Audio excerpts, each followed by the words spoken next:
Tell him not to come back. We don't need his kind here, tainting our legacy." Malik Vance stood, rain-soaked, on the ancient cobblestones of the Vance estate, the heavy oak door slamming shut, echoing the finality of a verdict. Inches from his face, the opulent mansion now a fortress. Behind it, he could still hear Mev Vance's voice, sharp, cold, dripping with inherited disdain. "Tell him not to come back. We don't need charity cases ruining our dinner." Moments earlier, the words had sliced through the grand dining hall. He had been humiliated in front of 30 guests, mocked for a bottle of wine deemed unfit, escorted out like a trespasser, not a man who loved their daughter. As Malik stared at the glowing windows, something shifted in his eyes. Pain, yes, but layered with a steel resolve, a fire long banked, now roaring to life. A secret he had carried alone for months. They saw a beggar, a project, a nobody. But they had no idea that the quiet man they tossed into the rain was sitting on a legacy worth $26 million. No idea how quickly the world they built on fragile privilege would crumble. Before this night was over, everything would change. The next morning, Malik sat alone in his small kitchen. The faint hum of the refrigerator filled the silence as sunlight, hesitant and pale, crept through the blinds. His hands were still cold from the night before.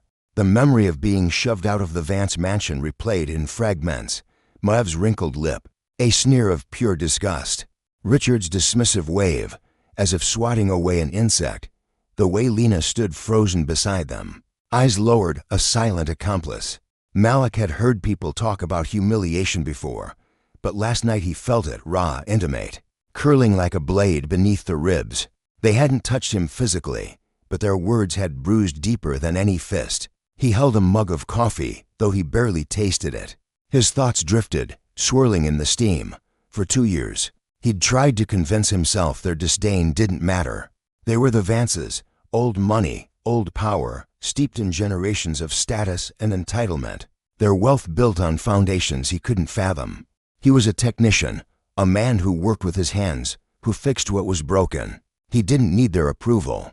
He had Lena, or he thought he did. He tried to convince himself again that she hadn't meant to hurt him, that her silence wasn't betrayal, just fear. But denial couldn't soften the truth that burned in the back of his mind. She hadn't spoken a single word in his defense, not one. He placed the mug down carefully, as though any sudden movement might shatter more than ceramic. Malik had never wanted to be part of the Vance world in the first place. Their estate felt like a museum. Silent marble halls, grand chandeliers, portraits of stern-faced ancestors glaring down from gilded frames, faces that had overseen generations of injustice. The house smelled of polished brass and expensive perfume, a sharp contrast to the warmth of Malik's childhood home, a simple apartment where his mother hummed while cooking, where laughter filled every corner, a sanctuary of resilience. He remembered the first time he met Richard and Mev. It was a dinner at a 5-star restaurant, the kind Malik had never stepped foot in before. Richard looked him over like a man appraising a used car. Mev only asked him one question the entire night. "What do you earn yearly?" The answer had ended the conversation. Lena had squeezed his hand under the table, whispering, "Don't mind them. They're like this with everyone." But over time, Malik learned that wasn't true. They weren't like this with everyone. They were like this with him, only him. Because he wasn't born into their world. Because he didn't come with prestige attached to his name. Because he didn't have a father in politics, or a mother in philanthropy. Because to them, he was a man of no value. A stark reminder of the world they sought to keep out. The irony nearly made him laugh. He, the man who secretly held wealth so vast it could buy their entire neighborhood 3 times over, was the one they mocked. His phone buzzed. A text from Lena. "We need to talk." No apology, no explanation. Just a simple demand. Malik stared at the screen, the cold knot in his stomach tightening. He typed a reply, when, but paused before sending it. Did he owe her an answer? Did he owe anything to someone who watched him get thrown out like trash? He deleted the message instead. He walked to the small window above the sink, across the street. A bus stop to pick up school children. Parents waved, kids laughed, normal life, peaceful. He wondered how long it had Then since he felt that kind of uncomplicated happiness, or if he even remembered what it felt like, his life with Lena had become an endless balancing act, twisting himself into knots to fit into a family that despised him, working overtime to make up for the expenses they pressured him into, playing the role of the quiet and harmless husband who never pushed back. He had thought love would be enough, that patience, kindness, and consistency would thaw the ice in their eyes.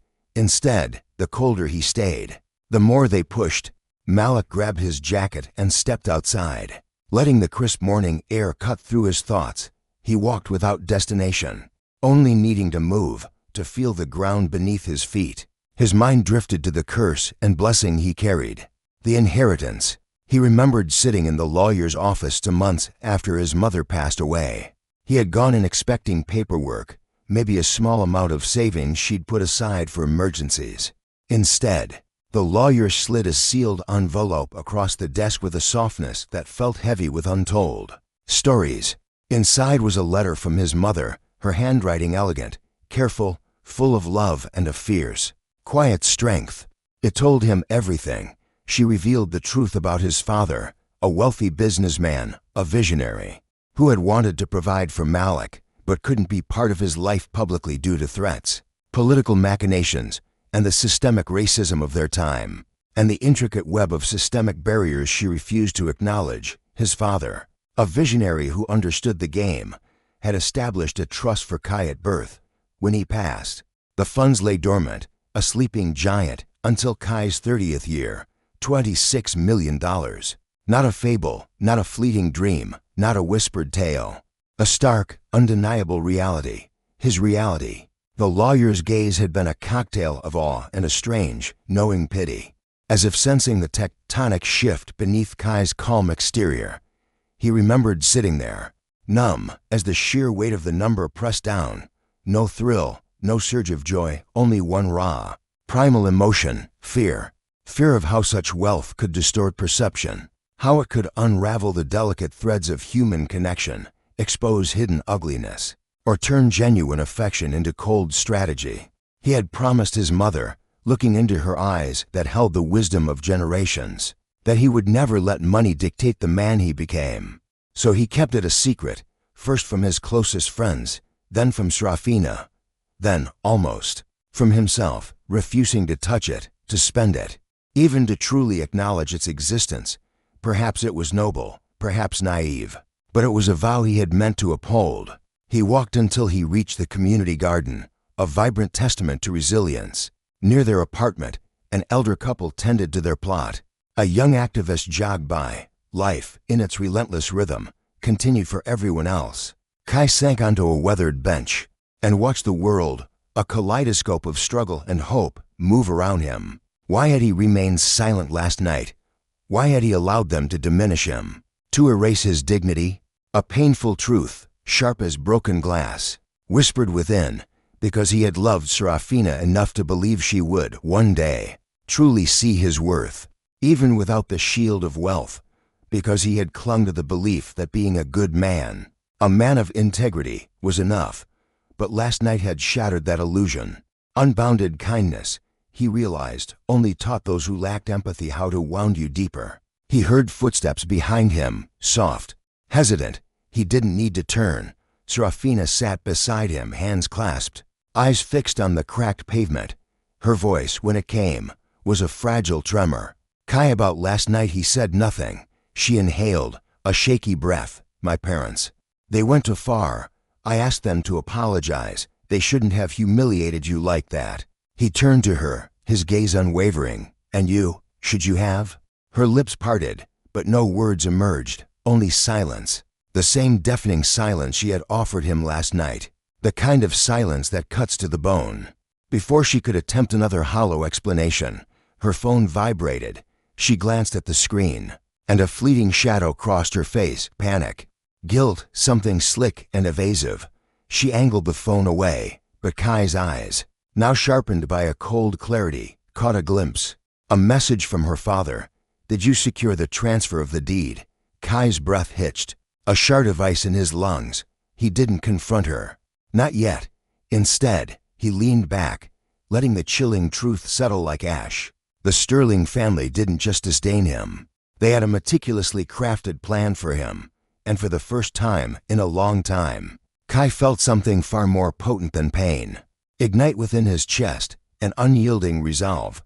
They saw a man to be dismissed, a pawn to be exploited, but soon they would learn the true measure of the spirit they had so grievously underestimated. Kai didn't mention the message he saw. He simply sat there on the bench, his breath sharp and shallow, as Seraphina tucked her phone into her purse, her hands trembling just a little too much. He watched her, not with anger, not yet, but with a dawning clarity that tasted bitter and metallic on his tongue.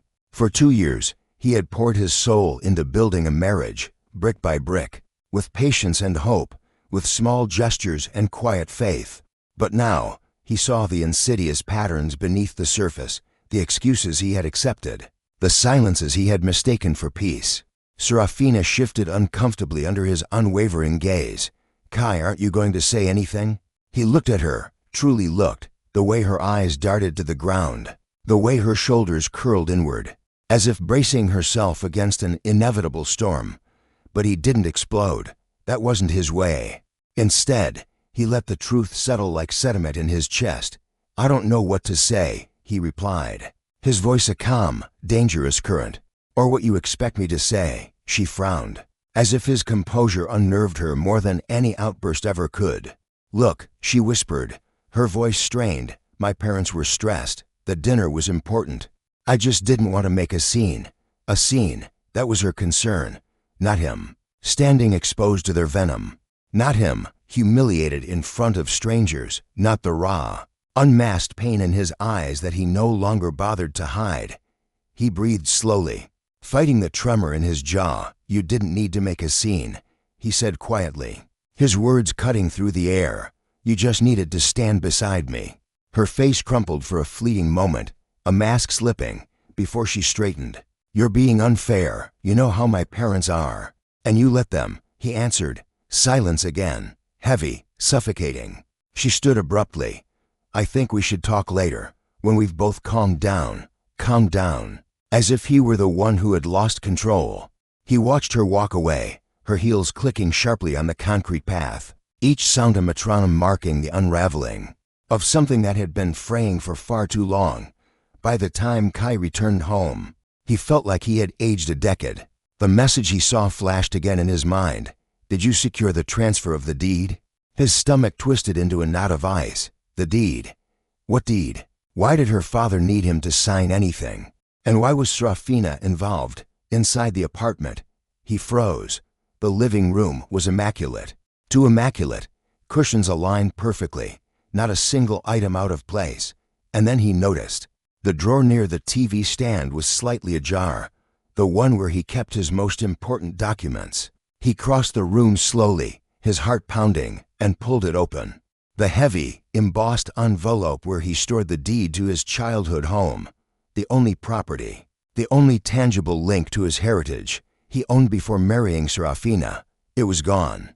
The deed, it wasn't just a piece of paper, it was the last tangible whisper of his mother, the very foundation of his heritage. The modest home, a sanctuary where she had nurtured him before illness stole her away. Now, it was gone. Caleb fought the rising tide of dread, a cold, suffocating wave threatening to pull him under. He gripped the worn fabric of the couch, his mind a whirlwind. The Sterling family's disdain, once dismissed as mere snobbery, now felt like a meticulously crafted weapon. Had he always been their target? Was Seraphina, his wife, a pawn in their cruel game from the very beginning? No, he wouldn't believe it, but the doubt, a venomous serpent, began to unravel every cherished memory, thread by agonizing thread. He replayed moments he'd once rationalized, now seen through a chilling, new lens. Victor Sterling's patronizing offer to manage his finances, because men like you need guidance. Eleanor Sterling's insistence on linking their accounts for emergencies. Seraphina's sudden, relentless pressure to sell his childhood home, to start fresh. The heated arguments, his steadfast refusal. Her tears afterward, the 2 days of icy silence. Then, he'd seen them as marital squabbles. Now, they were puzzle pieces.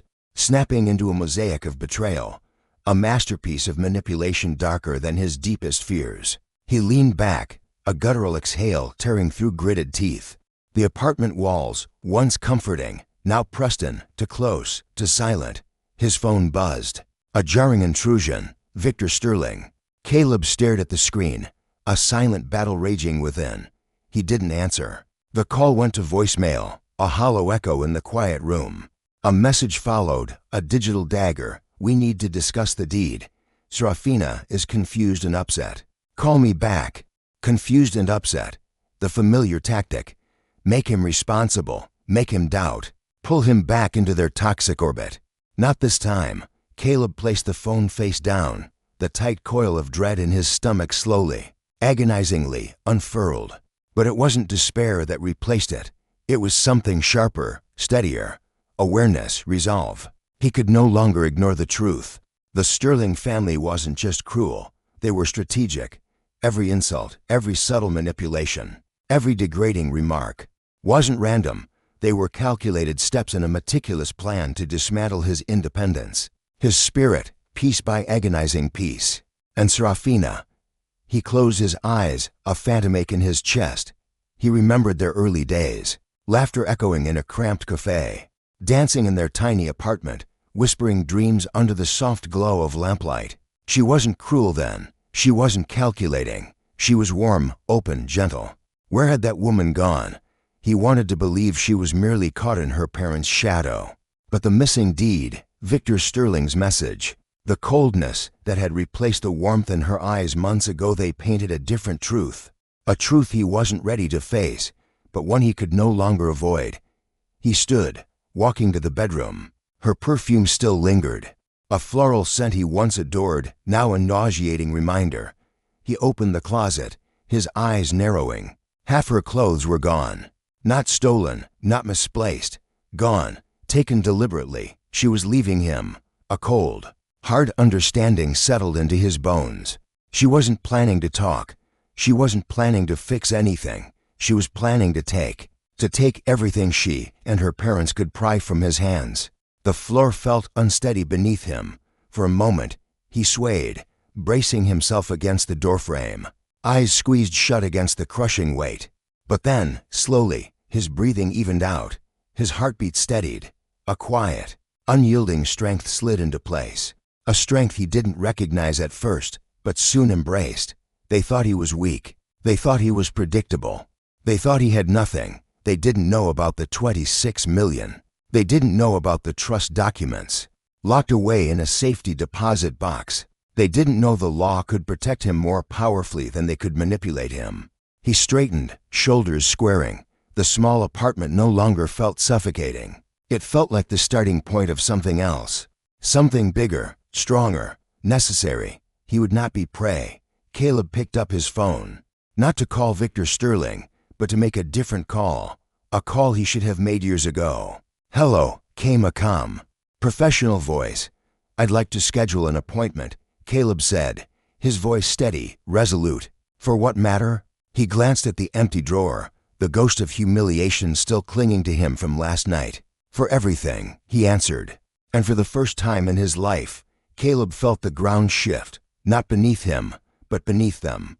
The law office Caleb visited 2 days later was a stark contrast to the gleaming, intimidating towers of the Sterling Empire. This office was nestled between a bustling bakery and a quiet pharmacy, its glass door rattling gently as he pushed it open. Inside, warm lamplight spilled across shelves of well-worn books. The air smelled faintly of aged paper and cedar. It felt safe. That alone was enough to loosen the vice grip around his chest. The receptionist directed him to a small, unassuming conference room. He waited only a moment before a woman entered, tall, composed, with eyes that held the wisdom of countless battles fought and won. She introduced herself as Justice Albright, a lawyer renowned not for wealth or connections, but for her unwavering commitment to dismantling manipulative power structures.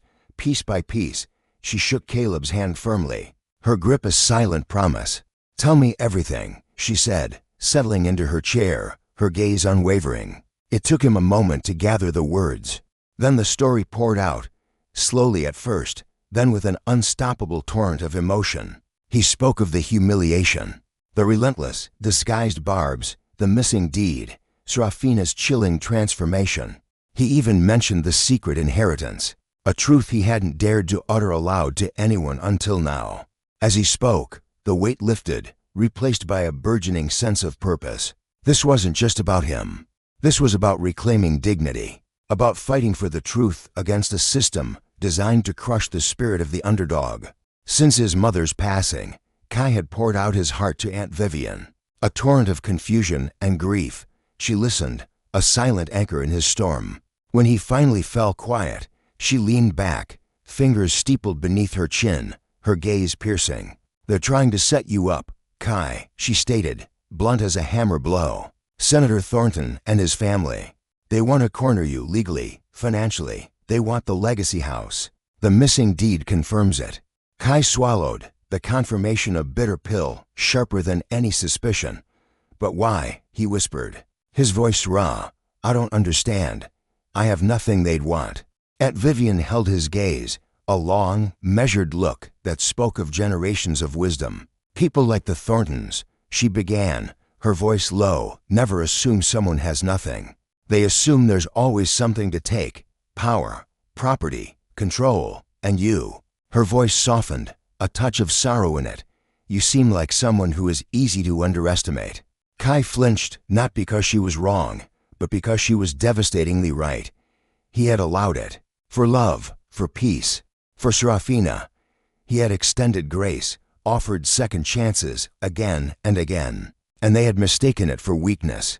Aunt Vivian reached for a worn notepad, her movements deliberate. "You need protection, Kai. Immediate. First, we document the disappearance of your legacy house deed. Then we secure your finances, especially your mother's inheritance. After that, we begin building a legal defense, because they will attempt to build a narrative against you." Kai blinked. "A narrative?" She nodded. "Men like Senator Thornton rarely rely on truth. They craft stories, ones that benefit them, ones that paint you as unstable, incompetent, unfit. They'll twist your quiet strength into something it isn't."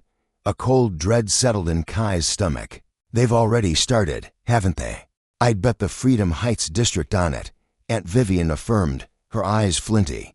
Kai stared at the polished oak table, the wood grain blurring into a swirling vortex. His fingers curled into fists, knuckles cracking softly. He had always believed in kindness, in giving the benefit of the doubt, in seeing the best intentions even where none existed. It was how his mother had raised him: lead with empathy. "My boy," her voice echoed in his memory. "Even the coldest heart can thaw." But his mother had never taught him how to fight those who refused to thaw, those who thrived on dominance, on coercion, those who looked at him and saw only prey. Aunt Vivian began outlining steps, her voice a steady rhythm against the rising tide of Kai's despair. Kai took notes mechanically, his mind racing.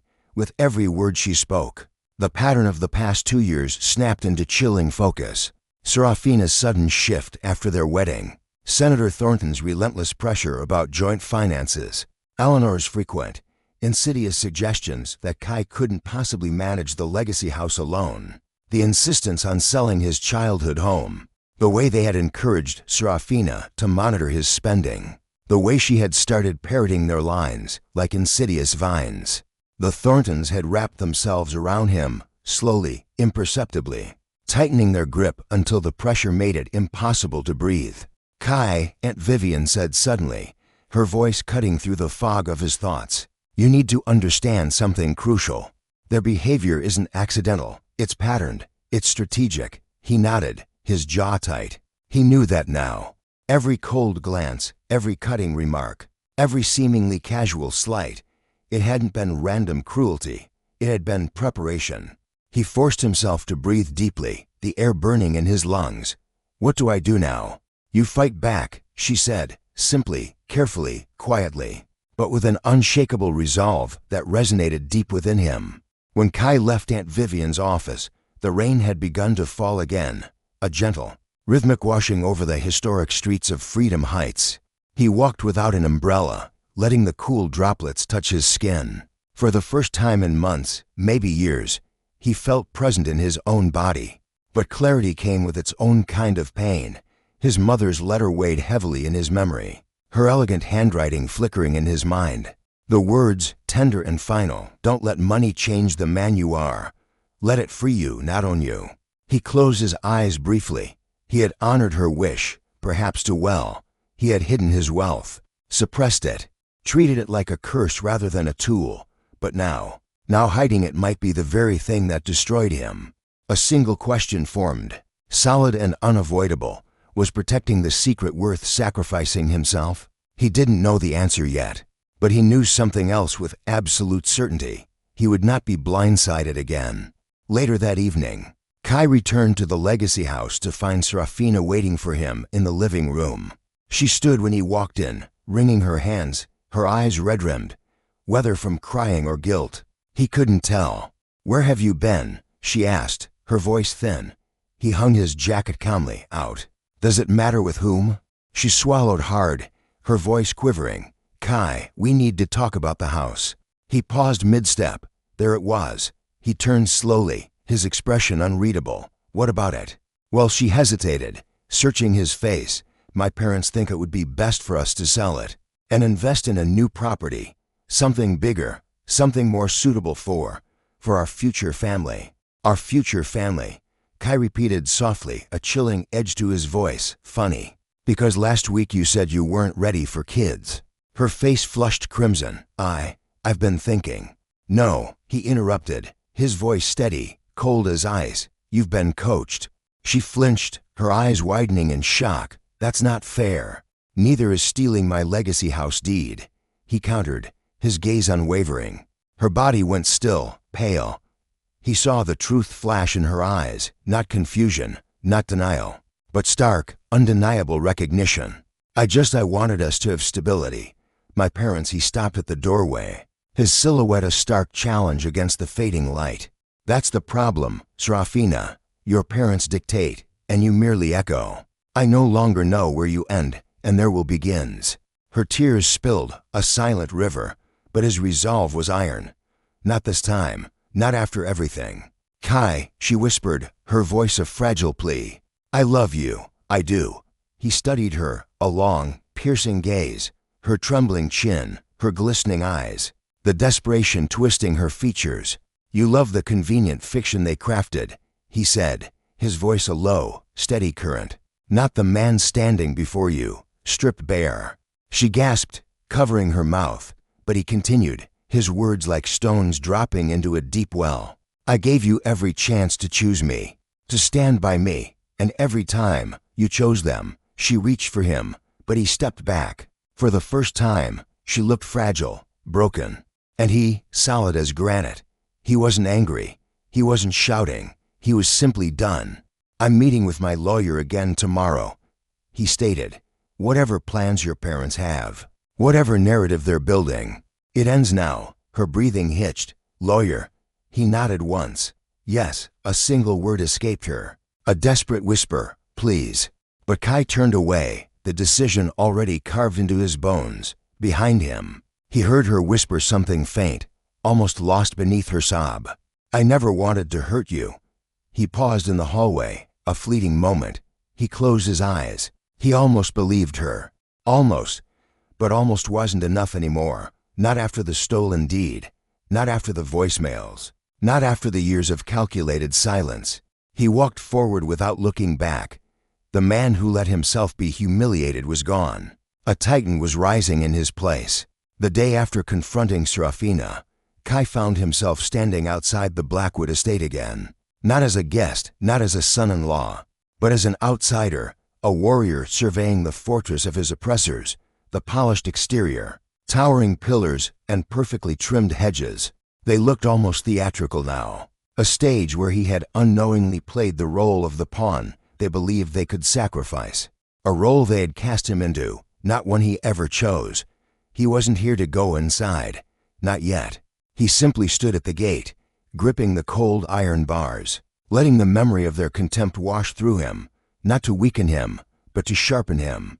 Inside those walls, Richard and Maev Blackwood were likely planning their next move. He pictured them at their long, glossy dining table, wine glasses filled, expressions sour, discussing their disappointment in their daughter's poor choice of husband.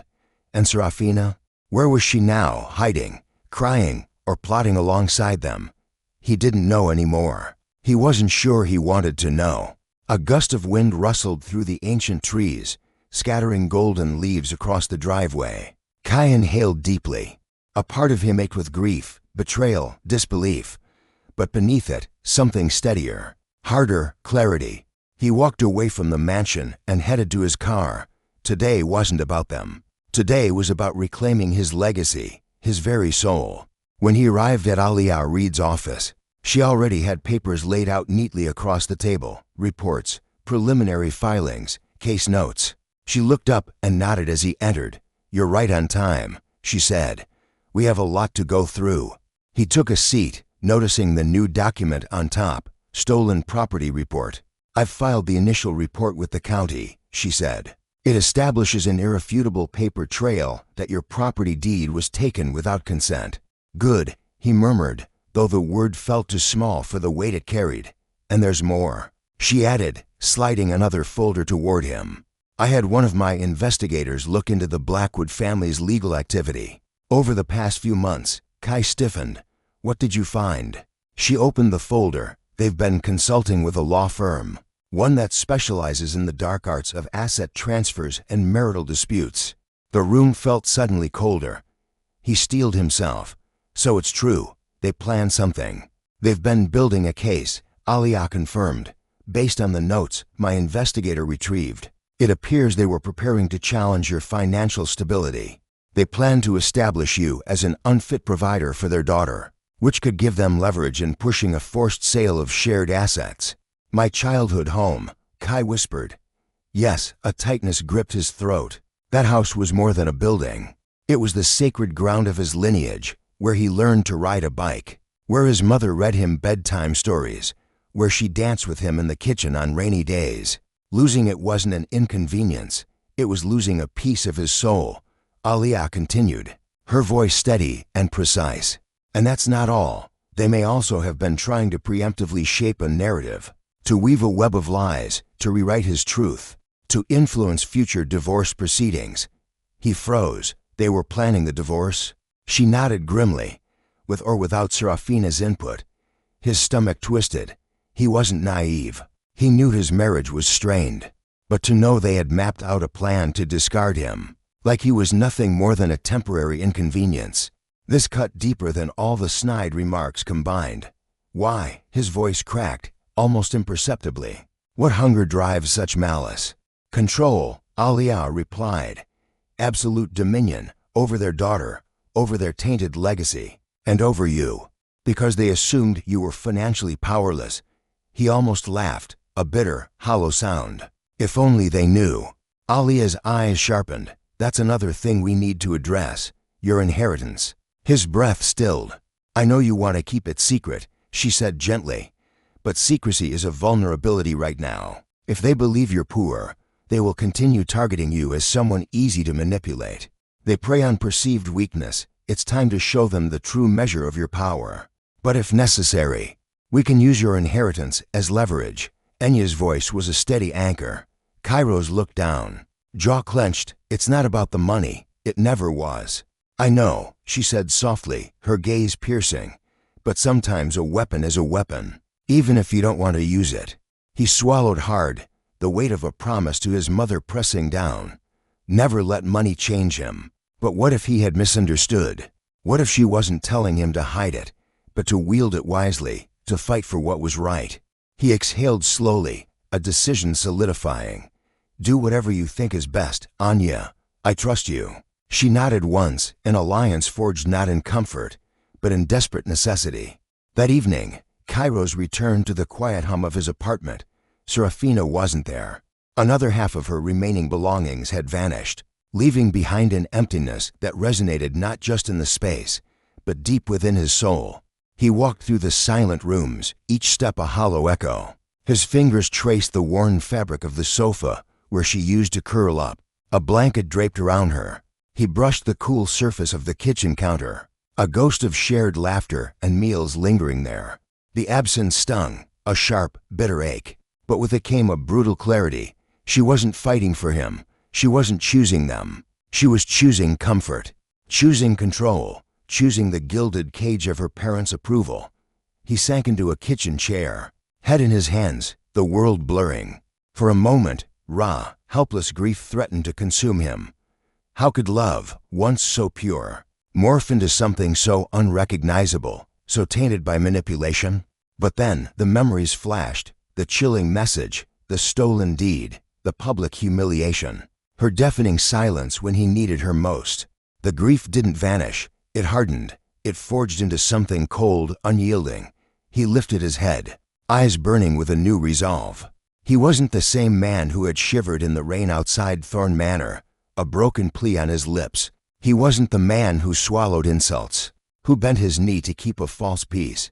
He wasn't the man who let others dictate his worth. He was done. 2 days later, Kairos arrived at the imposing gates of Thorn Manor, not to beg, not to apologize, but to reclaim his very dignity. A formal dinner party was in full swing. Luxury cars gleamed along the circular drive. Laughter and classical music spilled from the grand entrance, a symphony of privilege. Guests, adorned in glittering finery, mingled beneath the chandeliers. Kairos approached the massive oak doors, his stride calm, his purpose absolute. The same hulking security guard from before blocked his path. Senator Thorne said, "You're not permitted, sir." Kairos reached into his coat, pulling out a crisp document. A legal notice. The guard hesitated, eyes flicking over the bold, official lettering. Kairos stepped forward, his voice calm, but edged with the cold steel of conviction. "I'm not here for them," he stated, his gaze unwavering. "I'm here for what's mine." Before the guard could react, the heavy door swung open. A sudden hush fell over the nearby conversations. Senator Thorne himself appeared, his expression twisting into a sneer of pure annoyance. "What is he doing here?" Kairos stepped inside, ignoring the sudden murmurs and stares that followed him like shadows. Senator Thorne stormed toward him, jaw clenched, face reddening. "You have no right to be here," he growled, his voice a low threat. "That's where you're wrong," Kairos replied, extending the document. "This is a formal notification. My lawyer has filed a claim for the unauthorized removal of my property deed." And he added, his voice cutting through the silence, "I'm also filing a protective order regarding any further attempts to manipulate my assets." Senator Thorne's face went from red to purple. "How dare you?" "No," Kairos cut in, his voice flat, devoid of emotion. "How dare you?" For the first time in 2 years, Senator Thorne fell silent, his bluster deflating. Eleanor Thorne, elegant and predatory, approached, her expression a mask of manufactured concern.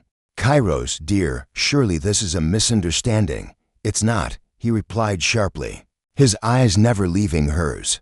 Guests watched, frozen, whispering, their eyes widening as the tension crackled like static electricity. Then, a gasp, Seraphina appeared at the top of the grand staircase.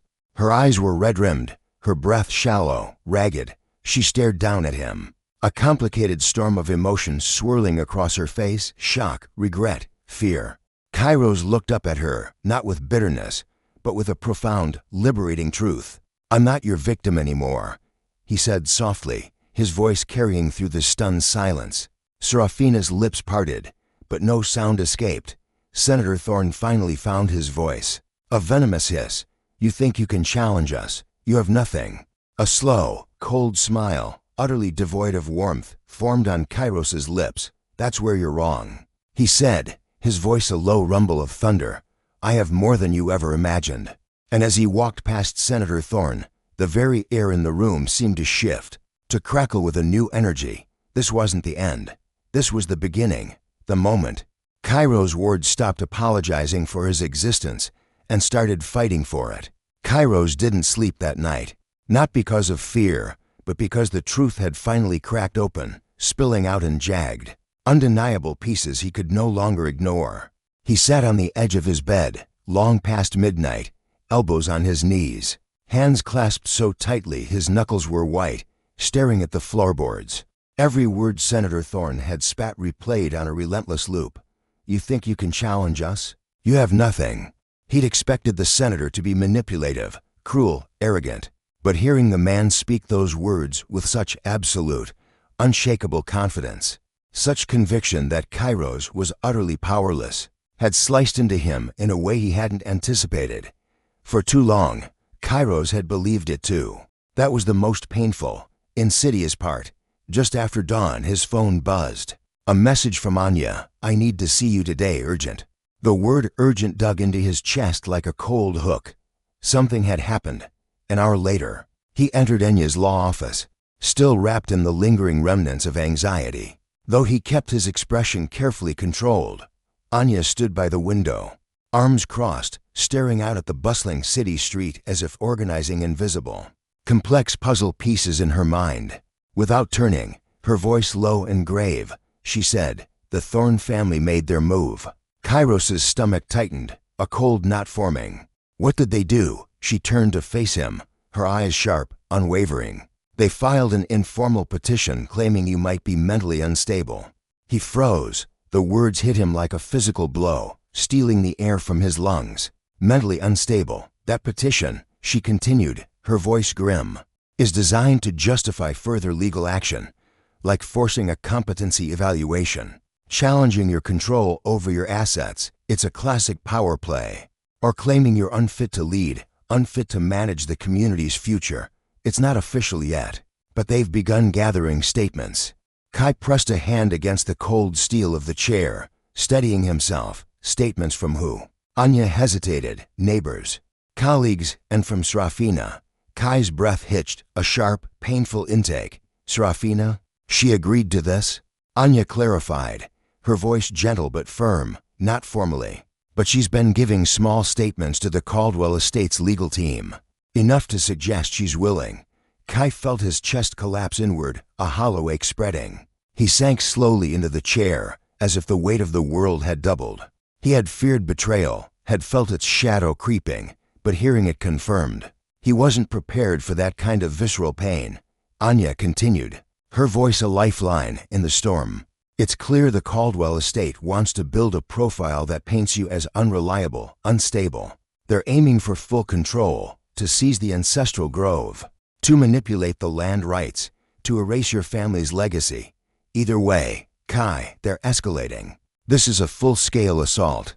Kai rubbed his temples, trying to steady his breathing, to quell the tremor in his hands. He spoke after a long moment, his voice strained, but hardening with resolve.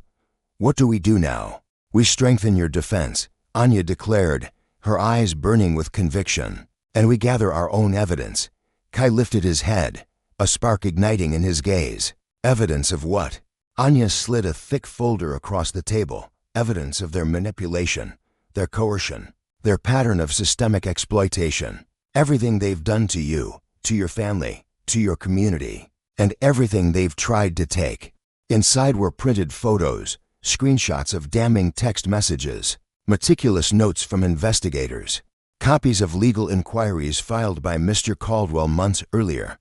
Anya flipped through pages, her voice a steady drumbeat of truth. "These messages show Seraphina diverting funds from the community project accounts. Without your consent, these financial inquiries show Mr. Caldwell was trying to access and undermine your credit, your standing. And these recordings," she tapped a USB drive, "contain conversations we managed to capture. From the dinner where they publicly humiliated you, where they tried to break your spirit." Kai stared at the folder, his throat tightening, a storm brewing within him. Evidence of a reality he'd lived, endured in silence, but never fully documented. Now, the insidious patterns of oppression had been given names. Economic disenfranchisement, institutional gaslighting, cultural erasure. It was overwhelming. A tidal wave of injustice, but it was also profoundly empowering. "We're not just defending you, Kai," Anya said, her voice rising. "We're building a counteroffensive. We're fighting for justice." Kai nodded slowly, his jaw set. "And Seraphina?" "We'll address her involvement," Anya replied, her gaze unwavering. "But right now, the priority is protecting you, protecting the grove, protecting your people." He exhaled, a deep, cleansing breath. "What happens next?" "We move forward," Anya stated, carefully, strategically, and with every single piece of documentation. He closed the folder, his fingers steady, no longer trembling. "Okay," he said, his voice low and resonant. "Let's fight." Later that afternoon, Kai returned to the apartment to find Seraphina waiting inside. She stood by the window, her profile tense, bathed in the fading light, her hands clasped in front of her like a penitent child. "Where were you?" she asked, her voice thin. "As soon as he entered." "Out," he said simply, his gaze unwavering as he walked past her. "You're avoiding me." He set his keys down on the table, the metallic clink echoing in the silence. "I'm protecting myself." Her breath hitched. "Kai." He turned to face her, his expression unreadable, a mask of quiet strength. She hesitated, then stepped closer. "My parents told me what you did," she said, her voice laced with accusation. "Serving them that notice, making a scene. You embarrassed them." "I defended myself," he replied, his voice calm, unwavering. She swallowed hard. "They're furious." "I am not responsible for their emotions," he countered, his eyes holding hers. "Kai," she whispered, reaching for his arm, her fingers brushing his sleeve. "Why are you doing this? Why are you making everything worse?" He pulled his arm back, the movement deliberate. "Because they stole from me. They didn't steal." "Kai," her voice rose, but is hardened. "The deed to the ancestral grove is missing." Her lips trembled, a flicker of guilt, then fear in her eyes. I thought if we sold it, maybe we could move somewhere better, start fresh." "Better for who?" he asked, his voice cold, cutting through the air. She stepped back, stunned by a tone she had never heard from him before, a chilling clarity. "I wanted us to start fresh," she whispered weakly, "with your parents holding the pen while I sign away my heritage, my community's future." Her voice cracked. "It's not like that.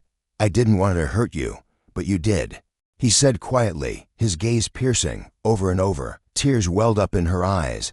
"I'm trying, Kai. I want to fix this." He studied her face, the trembling lips, the trembling hands, the fragile desperation. But beneath it, something vital was missing. "Truth. You're not trying to fix us," he said softly, his voice heavy with sorrowful understanding. "You're trying to fix the situation, so your parents don't lose control." Her tears spilled, a torrent. "That's not true." "It is." He stepped back, creating an unbridgeable chasm between them.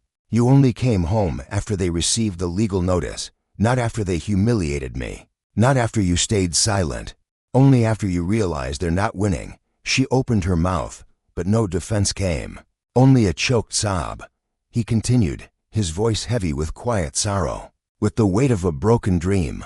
"You didn't come back for me. You came back to keep me manageable." She shook her head violently, sobbing, a desperate, theatrical display. "I love you. I do. I swear I do." But he heard something hollow in her voice, something rehearsed, something desperate. Not for him, but for stability, for the illusion of control. He closed his eyes briefly. When he opened them, resolve had settled into his expression like steel, unyielding, unbreakable. "Seraphina," he said gently, his voice carrying the weight of finality. "Love doesn't look like fear. It doesn't look like theft. It doesn't look like letting your family destroy your husband's dignity, his legacy, his very identity." She collapsed into a chair, covering her face as deep, wrenching sobs shook her shoulders. Kai watched her, his heart heavy, but no longer confused. For the first time, he saw his marriage clearly, a delicate thing built on affection. Yes, but ultimately drowned by systemic control and complicity. After several moments, she lifted her face, eyes red and pleading. "Can we try again, Kai?" He hesitated, because a part of him, some fragile, aching part, wanted to say yes, to believe her, to believe that the woman he loved, the woman he thought he knew, still existed beneath the damage, beneath the betrayal. But trust was a bridge made of glass, and hers had shattered long before this moment. Instead of answering, he said quietly, his gaze fixed on a distant, brighter future. "I'm meeting Aisha again tomorrow," Kellen said, his voice a low rumble. "You should know that." Seraphina's breath hitched, a fragile sound in the vast silence of their opulent living room. "You're leaving me?" "I'm choosing my truth," he replied, perhaps for the first time, the words a heavy, liberating weight. Tears streamed down her cheeks, glistening in the dim light. She whispered something so soft, he almost didn't hear it. Please, don't give up on us. Kellen gazed at her, a long, painful moment stretching between them like a chasm. It's not me who gave up, he said gently, his heart aching. Her face crumpled, but he turned away before he could break. As he walked into the bedroom, a chilling clarity settled over him. This wasn't just a relationship ending. This was a transformation, a shedding of shackles he hadn't realized he wore. He didn't know where the path ahead led, but he knew one thing with absolute certainty. He would no longer walk it on his knees. The next morning arrived slower than usual, as though time itself hesitated to move forward. Kellen lay awake long before dawn, staring at the faint outline of the ceiling. He could hear the soft, uneven breathing of Seraphina sleeping beside him. It should have comforted him once it did, but now it only reminded him how far they had drifted from the truth they once promised each other. He rose quietly, careful not to disturb her, and walked into the living room. The early morning light broke through the blinds in thin, pale stripes. Dust motes danced softly in the air. The world felt muted, like a photograph captured moments before something catastrophic. He made coffee but didn't drink it. His stomach twisted in knots, too tight for appetite. Today wasn't just another step.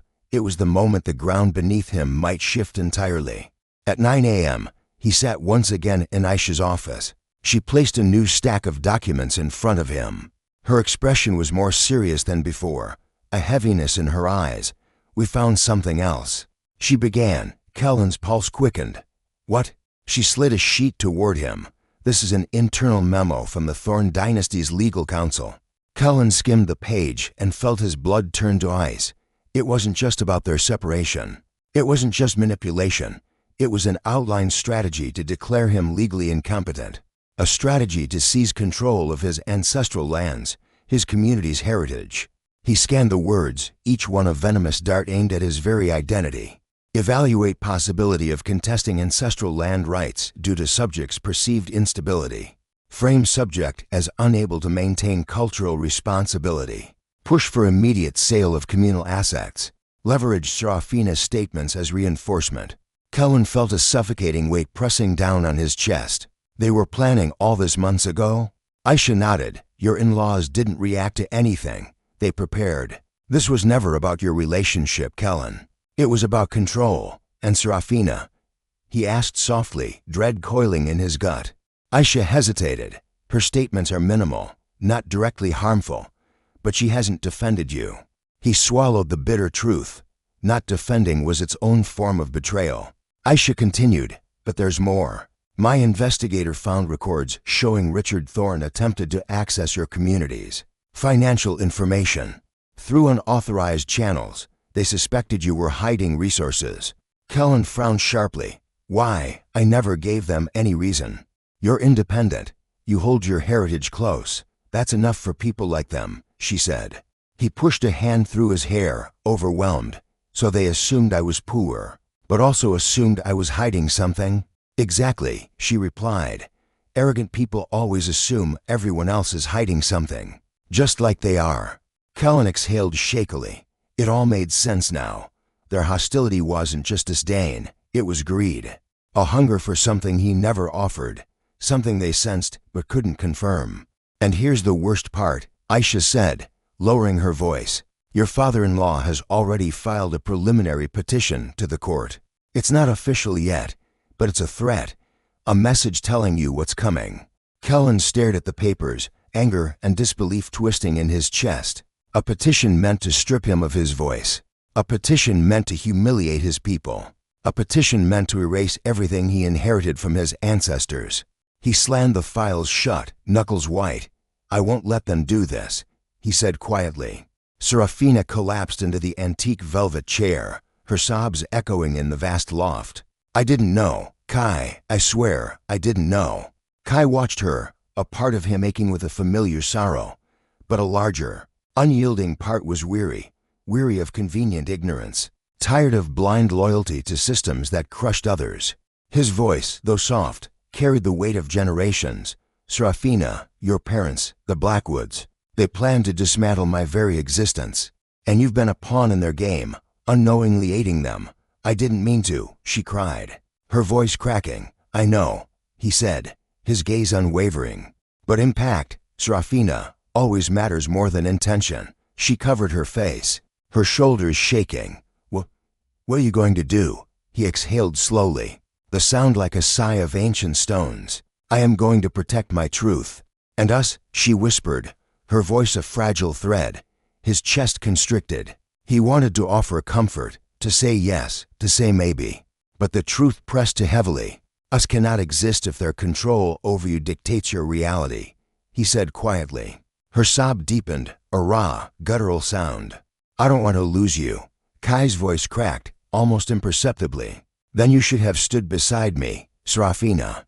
When they tried to silence the truth of who I am, she slowly lifted her head, her eyes, once clouded, now shone with a desperate regret. Tell me what I can do. For a moment, he considered the easy path, a hollow forgiveness. But forgiveness without accountability was merely another form of surrender to injustice. Instead, he said, his voice firm, the only thing you can do is stop lying. To me, to yourself, and to them. She nodded weakly, wiping away her tears with trembling hands. He added, and you need to choose which legacy you belong to. The words hung in the air, cold and definitive as a judge's gavel. Kai couldn't bear the oppressive silence of the loft. He stepped outside, walking aimlessly through the vibrant, yet often overlooked, streets of his community. The moon, a silver sentinel, cast long shadows across the pavement. His mind spiraled with questions that had no easy answers. Was their bond salvageable? Was Seraphina a victim of her lineage, or a participant in its perpetuation? Was love enough to rebuild trust once shattered by systemic deceit? He didn't know, but he did know he wasn't the same man anymore. The man who endured veiled insults for the sake of peace. The man who swallowed words to avoid conflict. The man who believed patience could thaw even the coldest hearts. That man had been replaced by someone stronger, someone who understood that silence was complicity. As he crossed a bustling intersection, his phone buzzed. A message from Dr. Reese Thorne. We've uncovered something significant. Come in tomorrow morning. His stomach tightened, not with dread, but with a fierce anticipation. Another piece of the monumental puzzle was about to fall into place.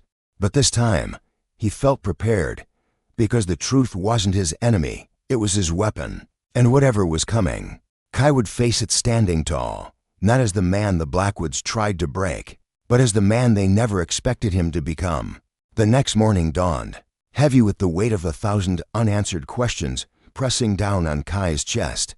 He showered, dressed, and left the loft while Seraphina was still asleep. He didn't wake her. He didn't leave a note. Their conversations from the last few days echoed too loudly in his mind, broken promises, half-truths, excuses padded with tears. He needed clarity, a truth unclouded by others' narratives, and she couldn't give it to him. Dr. Thorne's private research facility felt colder today. Despite the soft light filtering through the blinds, she motioned for him to sit, her face grave, composed, but brimming with something else, something he didn't recognize yet. I told you we found something significant, she began. Before I show you, I want you to take a breath. He tried, but it came out rigid, caught in his throat. Tell me, Dr. Thorne said gently, this is about your father. Kai froze. The air left his lungs in a sudden gasp. My father, he whispered, his voice barely audible. But he died when I was a baby. That's the story your mother told you, she said softly, and she wasn't lying. But the story was incomplete. Kai felt the world shift beneath him, the solid ground thinning to vapor. What do you mean? Dr. Thorne opened a thick, archival envelope and slid a series of documents toward him. Birth certificates, legal records, a will, trust documents, faded newspaper clippings, all bearing one name. Marcus Vance, a name Kai vaguely recognized from headlines years ago. A titan of industry, a powerful philanthropist, influential, charismatic, a man nearly untouchable in political and financial circles. His father. Kai's vision blurred for a moment. He gripped the arms of the chair, his knuckles white. This has to be a mistake, he said hoarsely. It's not, Dr. Thorne replied gently. We verified everything through state archives and corporate records. Marcus Vance set up a trust fund for a child he never publicly acknowledged, due to reasons documented in sealed letters to your mother." "Sealed letters?" Kai whispered, his throat tight. She nodded and slid another envelope across the table. His mother's name was written in elegant penmanship, Marcus Vance's signature signed beneath it. His hands trembled as he reached for it. "What do the letters say?" "We haven't opened them," she replied. "They're addressed to you." He swallowed hard, breathing unsteady. "Why? Why would my father hide me?" He choked, the pain that surfaced shocking him deep raw. A wound he hadn't known he carried. Dr. Thorne leaned forward. "Kai, Marcus Vance wasn't a cruel man, according to our findings. He was being threatened by powerful political rivals. A public revelation of an illegitimate son could have endangered both you and your mother. He kept his distance to protect you." Kai pressed a hand to his forehead. This revelation hollowed him out and filled him all at once. A strange, overwhelming swelling of grief, relief, confusion, and a simmering anger. "I don't understand," he whispered. "Your mother knew," Dr. Thorne continued.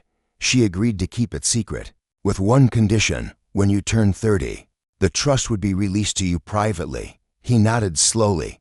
He knew that part. He had lived that part. But then, the true weight of the story, the systemic forces that had shaped his entire life, began to unfold. She added, her voice a low, resonant hum. "What you don't know, Kai, is that the trust fund was merely a prelude." Kai's heart hammered against his ribs, a frantic drumbeat. "A prelude? Anya, what else?" Anya placed a heavy, leather-bound folder on the polished mahogany table. Its embossed lettering, previously unnoticed, now seemed to glow with an ancient power. Vanguard Holdings, a titan. A name whispered with reverence in the highest echelons of global finance. Confused, a tremor in his hand, Kai opened it. Inside, documents detailed a labyrinth of minority shareholders. His eyes scanned, then froze. "Kai Vance, 12% ownership." He stared, the words blurring, then sharpening into an impossible truth.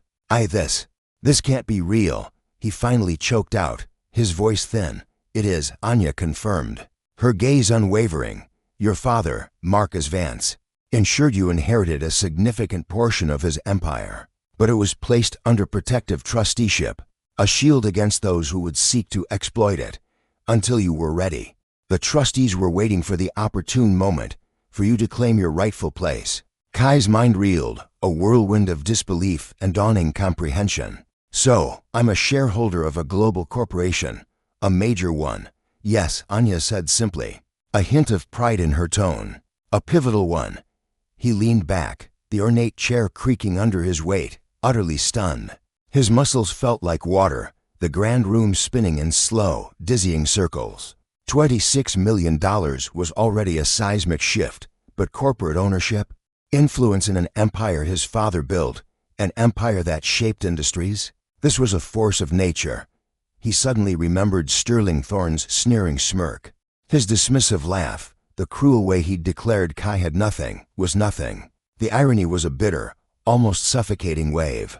Sterling Thorne, who obsessed over power and status, had spent 2 years treating a man richer, more connected, and infinitely more powerful than himself. Like a burden, a charity case, a stain on their fabricated legacy. And the world, twisted by their narrative, had made Kai believe it.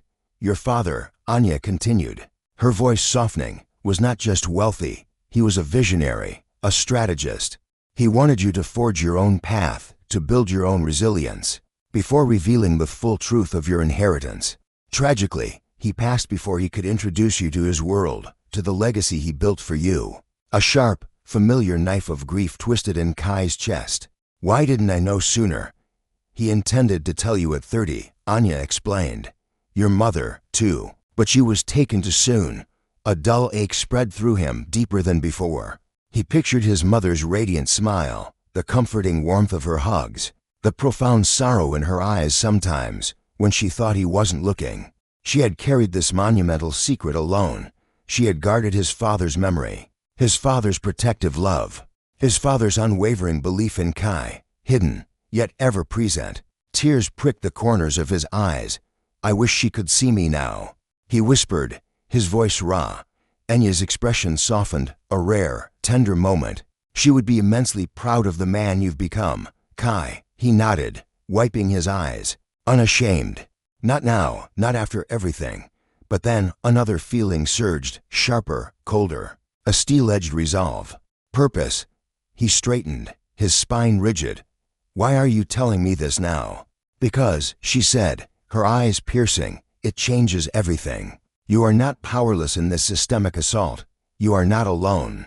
You have leverage, influence, assets the Thorn dynasty cannot even begin to comprehend, let alone touch." Kai breathed deeply, the air suddenly charged. "They can't know." "Not yet," she agreed, a strategic glint in her eyes.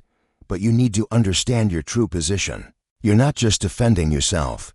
You are a force with more legal ammunition, more moral authority than they ever imagined."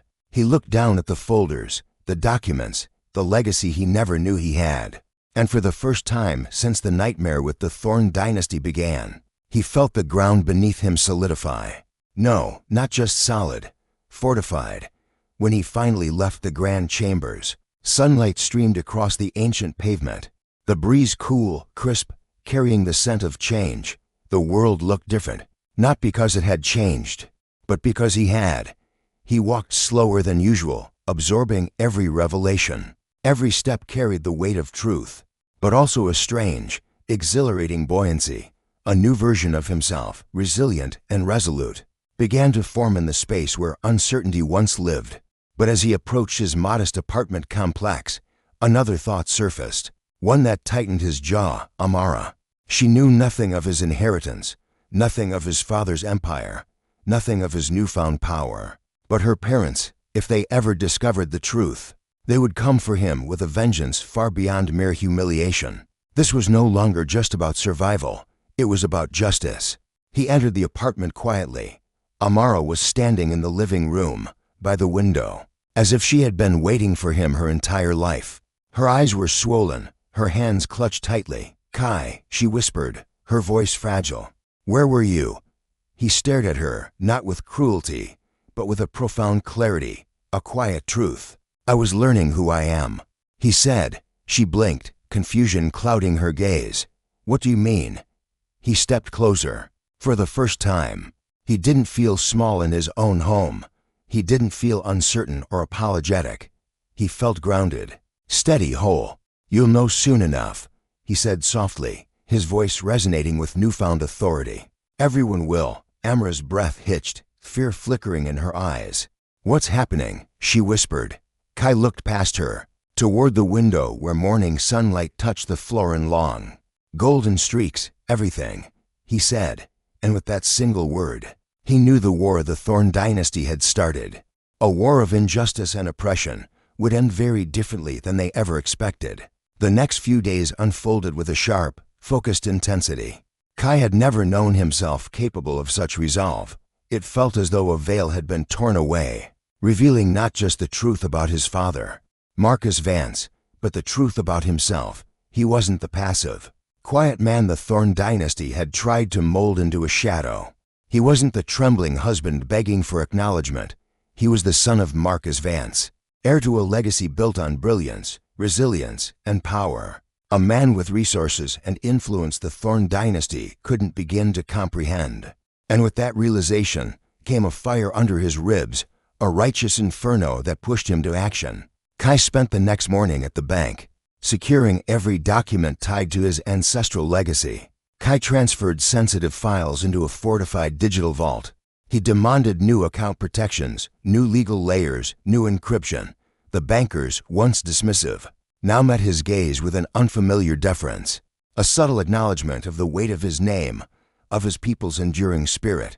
It felt strange, unsettling, yet undeniably right. Later, he met with Dr. Alara Vance and her team, two sharp financial strategists and Detective Jackson. Jackson possessed the quiet intensity of a man who had witnessed humanity's darkest corners and found himself beyond surprise. Jackson spread his files across the polished table. "We've been tracking the Sterling dynasty's movements. They're in a panic." Kai arched an eyebrow. "Already?" Jackson allowed himself a grim smirk. Word travels fast when powerful people are publicly humiliated before their own guests. Victor Sterling's pride shattered the night you walked into their gilded mansion. With that legal notice, good. Kai thought, let it burn. Jackson continued, since then, Victor has contacted multiple lawyers, financial consultants, and a private investigator. Kai stiffened. A private investigator? For what? We believe he's trying to dig into your background. Dr. Vance said, her expression hardening. He's looking for leverage. For dirt, anything he can twist. He won't find anything, Kai replied, his voice steady. Jackson nodded. He won't. We've already secured your records. But it shows how desperate he is. Desperate. The word tasted like the first sip of victory. Dr. Vance leaned forward. Kai, it's time we shift from defense to offense. He lifted his eyes to hers, unwavering. What exactly do you have in mind? We expose their misconduct before they can spin it. Financial manipulation, illegal attempts to access your accounts, theft of your ancestral deed, coercion. We'll build a case so solid, they'll have no room to breathe. He considered it for a long moment, then a slow, deliberate nod. Do it. But Dr. Vance held up a hand. Before we proceed, there's something else you need to know. Jackson opened another folder. A thicker one. Inside were printed photos and transcriptions. Kai leaned in, his brow furrowing. These, Jackson said, are the Sterling family's communications over the past month. Text messages, emails, voice memos. Kai scanned the pages, his stomach twisting as he read lines dripping with contempt, with casual cruelty. Seraphina. He's dead weight. Isabella deserves better. Victor, once we have control of the assets, he'll be out of the picture entirely. Seraphina. I'll convince Isabella he's emotionally unstable. She'll side with us. Victor, get him to sign the papers without reading them. He's naive enough. Kai closed his eyes. He inhaled slowly, forcing the white-hot anger to settle into something colder, sharper. He turned the page and froze. A transcript. Isabella's voice. Isabella, I don't know. He's been distant. He doesn't trust me anymore. Seraphina, good. That means he'll break sooner. Victor, just push him. He'll fold. He always does. Isabella, I'll try. Kai felt something rupture inside him, something so deep it almost stole his breath. Not the betrayal itself, but the tone in her voice, soft, compliant, yielding, not malicious, not cruel, but willing to bend for them, willing to be their pawn, willing to break him if it earned their approval. Dr. Vance spoke softly, as if careful not to step on a wound that was still bleeding. You needed to hear it, realistically, not through their excuses. Kai nodded. He said nothing, but his hands clenched tightly, fingertips white. He breathed slowly, until the pain sharpened into an unyielding resolve. Continue, he said. Jackson slid one final page toward him. This is the most important piece. Kai looked down. A legal draft document, never filed, but clearly prepared. Petition for financial guardianship over spouse due to mental instability. His name was printed at the top. Beneath it, filed on behalf of Isabella Sterling. He felt the edges of the world blur again. But this time, not from shock, from fury. Cold, searing, righteous fury. He sat perfectly still for several seconds. Then he looked up, and his voice was quiet, deadly steady. They were going to strip everything from me. Yes, Dr. Vance said. And they felt confident they could. Because they thought I was no one. Because I was quiet. Because I trusted them. He corrected sharply. The room went silent. Then Kai inhaled deeply. We moved forward. Whatever you need. Whatever it takes. I'm ready. Dr. Vance nodded. Then we begin. That afternoon, Kai returned home to find Isabella sitting on the couch. Her knees pulled to her chest. She looked exhausted, eyes swollen from crying. She sprang up when he entered. Kai. She whispered, voice cracking. Where have you been? I've been calling. He set his keys down calmly. I turned my phone off. She blinked, surprised. Why? Because I needed space, he said. She approached him hesitantly. Are we okay? He studied her face. He saw fear, regret, but also something else. Something he hadn't truly seen before: obedience. She wasn't fighting for their marriage. She was fighting for her parents' plan not to fall apart. "Isabella," he said quietly, "did you know about the guardianship petition?" Her face drained of color. "What?" "The document your parents drafted, with your name on it." Her hands began to shake. I didn't sign anything." "I swear, but you knew," he said. "You didn't object." She swallowed hard. "I didn't think they'd actually file it. I thought it was just talk that you participated in," he said softly. She flinched as though struck. Tears spilled down her cheeks. "I didn't want to lose them. And you were willing to sacrifice me, to let them erase everything I stood for." The air crackled, thick with unspoken pain. Seraphina's hand flew to her mouth, a choked sob escaping. "I'm so sorry, Kai. I'm so sorry. I was terrified. Kai, they poisoned my mind, whispered lies about you, about your instability, your recklessness. They said I had to choose their power or your impossible dream. And you chose." Kai's voice was a low, dangerous rumble. "To believe them." She collapsed, a heap of despair at his feet, clutching at his hands. "Please, Kai, don't leave me. I'll fight them now, I swear. I'll prove my loyalty. I'll do anything." He looked down, a profound weariness settling over him. This woman, once his beacon, now a broken reflection of the system that sought to crush him, begging for a chance she had already squandered. He felt the cold grip of sorrow, the heavy weight of what was lost, but the fierce, defiant love that had once burned for her had been extinguished, replaced by a chilling clarity. He gently, deliberately, removed his hands from her grasp. "Seraphina," he whispered, his voice laced with an ancient pain. "True love doesn't demand you betray your own soul, or another's." She sobbed harder, a desperate plea tearing from her throat. But Kai stepped back, his posture straightening, a new resolve hardening his gaze. "I am done begging for my dignity," he declared, his voice resonating with newfound power. "I am done being controlled by fear." Through her tears, she whispered, What are you going to do?" Kai stood tall, a warrior emerging from the ashes. "I am going to expose the truth," he stated, his eyes burning with an unshakable conviction. And in that moment, for the first time in a long, long time, Kai felt truly free. The Blackwoods wanted a fight. Now they were going to get a revolution. For days after Kai's confrontation with Seraphina, their once vibrant home hung suspended in a suffocating quiet. Not a peaceful silence, but a heavy, oppressive stillness, the kind that pressed down on your chest, making your own heartbeat echo like a drum against the walls of your skull. Seraphina moved like a phantom, her presence a whisper of regret.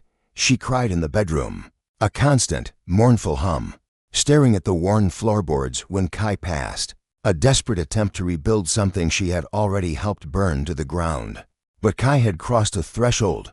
Something fundamental within him had shifted, permanently. He wasn't cruel, he wasn't vengeful. He was awake.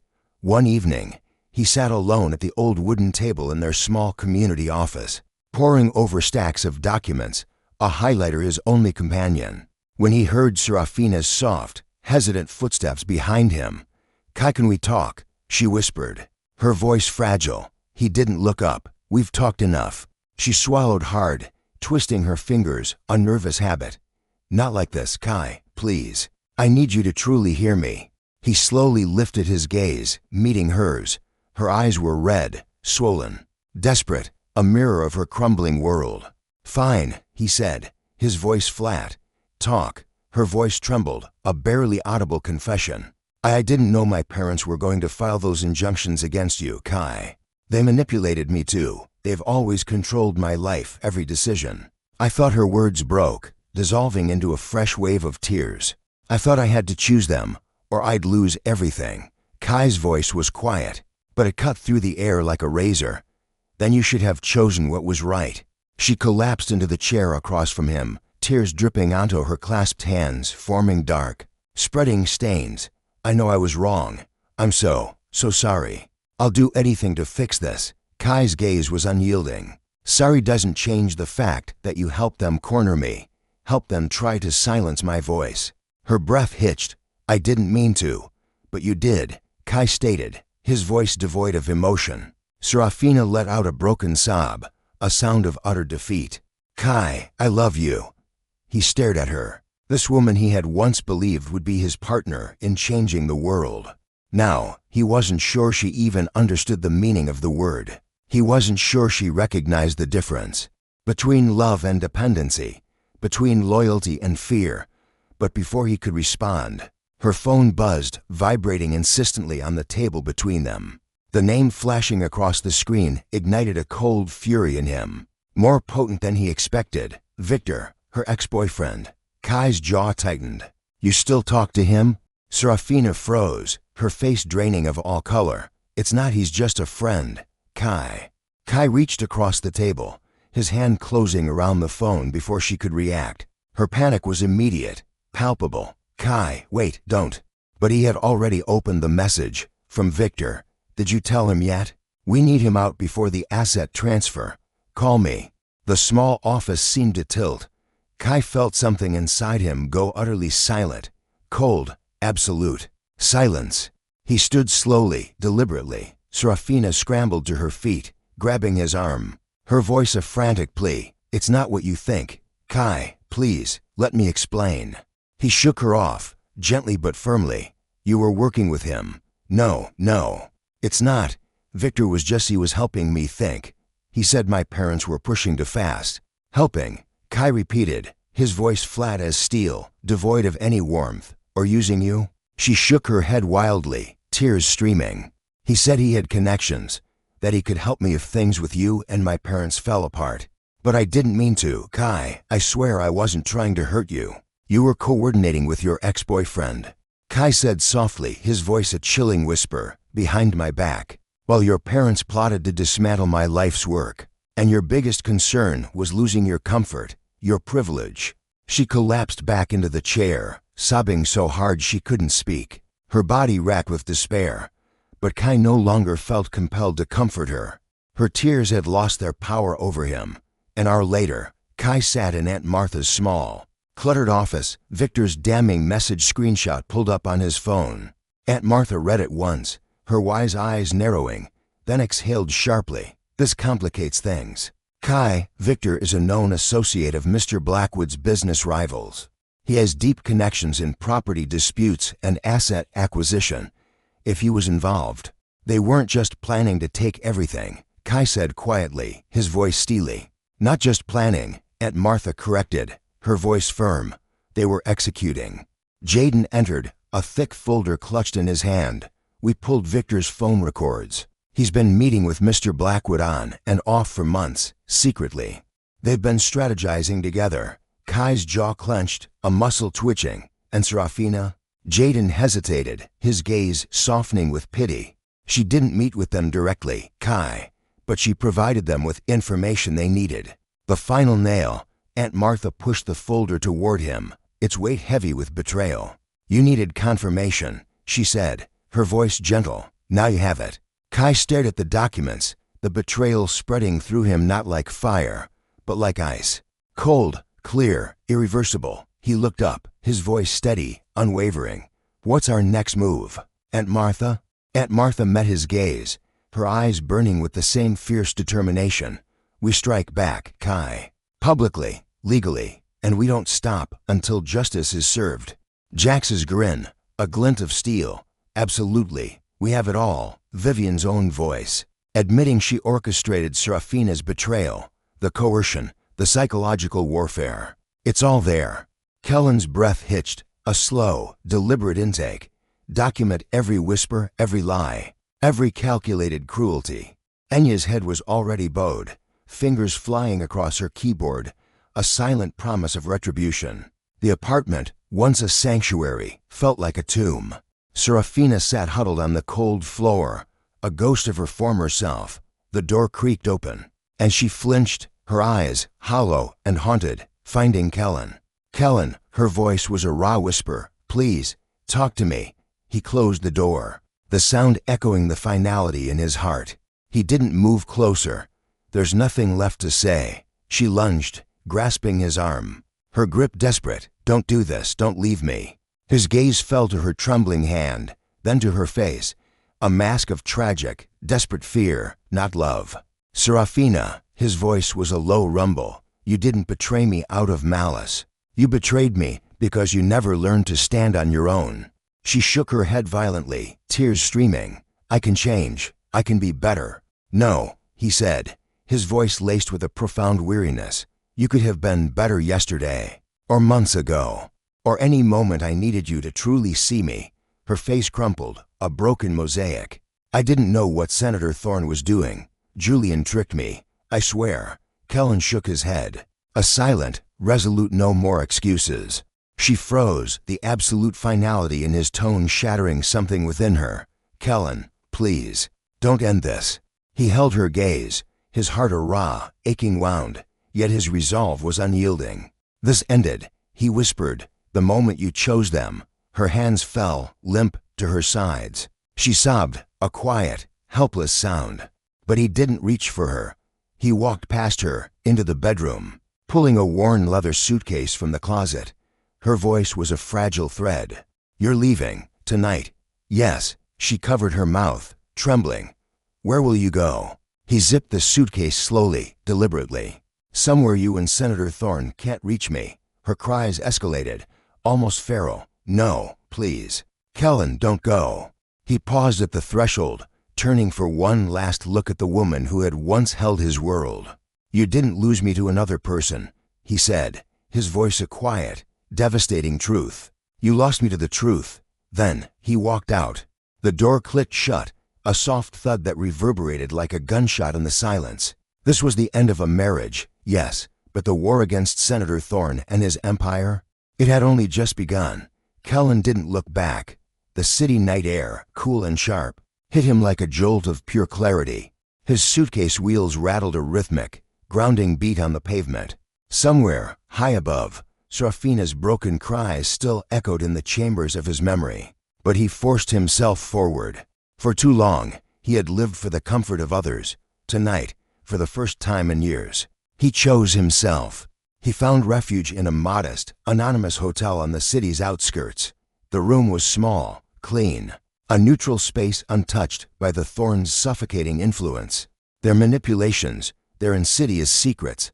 He set his suitcase down, walked to the window, and gazed at the sprawling, darkened skyline. The distance felt right. He wasn't running. He was repositioning. The next morning, the room felt brighter, lighter, a new dawn. Kellen sat at the small desk, nursing a cup of black coffee when his phone buzzed. Kellen, we need to move up our timeline. Enya's voice, devoid of pleasantries, cut through the quiet. Senator Thorne is accelerating his efforts. Kellen stiffened, the coffee cup freezing halfway to his lips. What happened? He's requested an emergency hearing with the judge regarding the guardianship petition. Kellen's jaw clenched.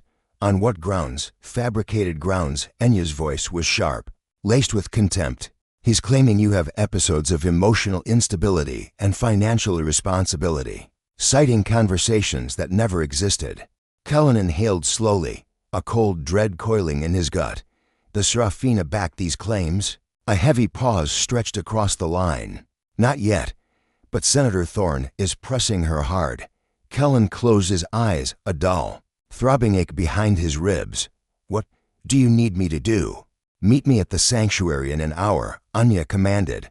There's something you must see. When Kellen arrived, Anya and Jax were waiting. Their faces grim, etched with a quiet fury. Jax paced, a caged predator, barely containing his rage. What's going on? Kellen demanded, his voice tight. Jax held out a tablet. Watch. The video was grainy, security footage from a dimly lit, opulent bar. Kellen frowned, leaning closer. Then his eyes widened, locking onto the screen. Senator Thorne and Julian sat in a secluded booth, drinks in hand. Julian leaned in, speaking animatedly, a viper whispering poison. Senator Thorne nodded, his face a mask of self-righteous indignation. Then, Julian slid a folder across the table. Jax paused the video. We enhanced the audio. He pressed play. Senator Thorne's voice, cold and guttural, cut through the static. If she signs those papers, Kellen won't have a leg to stand on. We'll own everything he thinks he has. Julian's smirk was chilling, She already agreed to my suggestion. She's confused. She'll do whatever you push her to do next. Senator Thorne let out a cold, triumphant laugh. Good. She was always easy to steer. Just like her mother. Cullen felt his stomach twist violently, a wave of nausea washing over him. His breathing grew shallow, but he forced himself to remain still, his gaze riveted. The video continued. Julian, and once he's out of the picture, Seraphina gets the house. The accounts, the stability. You and Vivian get control. Senator Thorne, perfect. The boy never belonged in our family anyway. Jack stopped the playback. A heavy, suffocating silence descended, thick with disgust, with righteous rage, with a chilling vindication. Cullen swallowed hard, his voice a raw rasp. They were planning to destroy me completely. Anya nodded, her expression hard as tempered steel. And now, Cullen, we have proof. Cullen stared at the screen, the betrayal burning like acid in his chest, but beneath it, a new fire ignited, cold, clear, and utterly unyielding. Kai had lived for too long in the shadow of their gaslighting, a constant whisper of doubt telling him he was overreacting, that he misunderstood. He'd hoped their contempt wasn't as profound as he feared, but the truth, when it finally surfaced, was far more chilling. They didn't just dislike him. They saw him as utterly disposable, a pawn to be moved and discarded. And Seraphina, his wife, had been the unwitting bridge they used to invade his life. To dismantle it from within, Adriana cleared her throat, a sharp, professional sound cutting through the quiet. This footage, Adriana stated, her voice a steel blade, is not just enough to dismantle their entire legal argument. It will shatter their carefully constructed reputations. Jax, Kai's tech expert, allowed himself a grim, knowing smirk. When this goes public, Victor Thornwood will implode. Adriana finished. Kai nodded slowly, a heavy weight settling in his chest. There was no satisfaction, no triumph, only a stark, painful clarity. What's next? He asked, his voice low. We play our strongest card, Adriana declared. We confront them with everything we have, but strategically. Kai frowned, a flicker of confusion. What do you mean? He pressed. We've arranged a formal mediation, she explained. A meeting between both parties. Typically, it's used to save marriages. Her gaze met his, unwavering. But in this case, she continued, it will serve a far more potent purpose. What purpose? Kai asked, a tremor of anticipation. To expose the truth, Adriana said, her voice dropping to a whisper, in person, in front of their lawyers, with no escape. Kai hesitated. Seraphina will be there, won't she? A painful, familiar pressure tightened in his chest, a ghost of the past. He didn't know if he was ready to face her, not yet. Adriana softened her tone, sensing his turmoil. Kai, this isn't about hurting her. It's about freeing you, and giving her the truth she's been too afraid, or too unwilling, to face. He nodded slowly, the weight of her words sinking in. Adriana continued, meet us at the Grand Arbitration Chamber tomorrow at 6 p.m. We're something that makes you feel strong. Kai exhaled, a long, slow breath. I understand. The next day arrived cloaked in a tense stillness, as if the city itself held its breath, sensing the monumental shift about to occur. Something monumental was coming. Kai dressed with meticulous care, dark slacks, a crisp white shirt, a fitted charcoal jacket, simple, clean or strong, not wealthy, not flashy, not trying to impress, just the unvarnished truth of who he was. At 5:55 p.m., he stood outside the imposing entrance of the Grand Arbitration Chamber. The doors were tall, heavy, ancient wood and polished brass. They reminded him of the Thornwood family mansion, but here, power flowed not from inherited lineage or arrogant wealth, but from the unyielding force of truth. Adriana and Jax joined him, their faces resolute. Ready? She asked. Kai nodded, a silent affirmation. Together, they pushed through the heavy doors, entering a private, opulent conference room. Victor Thornwood, Eleanor and Seraphina sat at a long, polished mahogany table. 3 Thornwood lawyers flanked them, their expressions razor-sharp, hungry for blood, like vultures circling. But the moment Kai walked in, a palpable shift rippled through the room. Victor stiffened, a vein throbbing in his temple. Eleanor's lips tightened into a thin, white line, and Seraphina, Her breath caught audibly, a small, broken sound. She looked fragile, trembling, grief and confusion etched across her pale face. But Kai, seeing her, did not let himself weaken, not now. He took his seat directly across from them, calm, steady, an immovable force. The mediator began with polite formalities, but Kai barely registered the words. His gaze remained fixed on the Thornwoods, the architects of his pain, the people who had tried to crush everything he had ever built, everything he was. Victor scoffed, his voice dripping with disdain. Are we really doing this? What more could you possibly want? Kai didn't answer. He simply gave a subtle nod to Jax.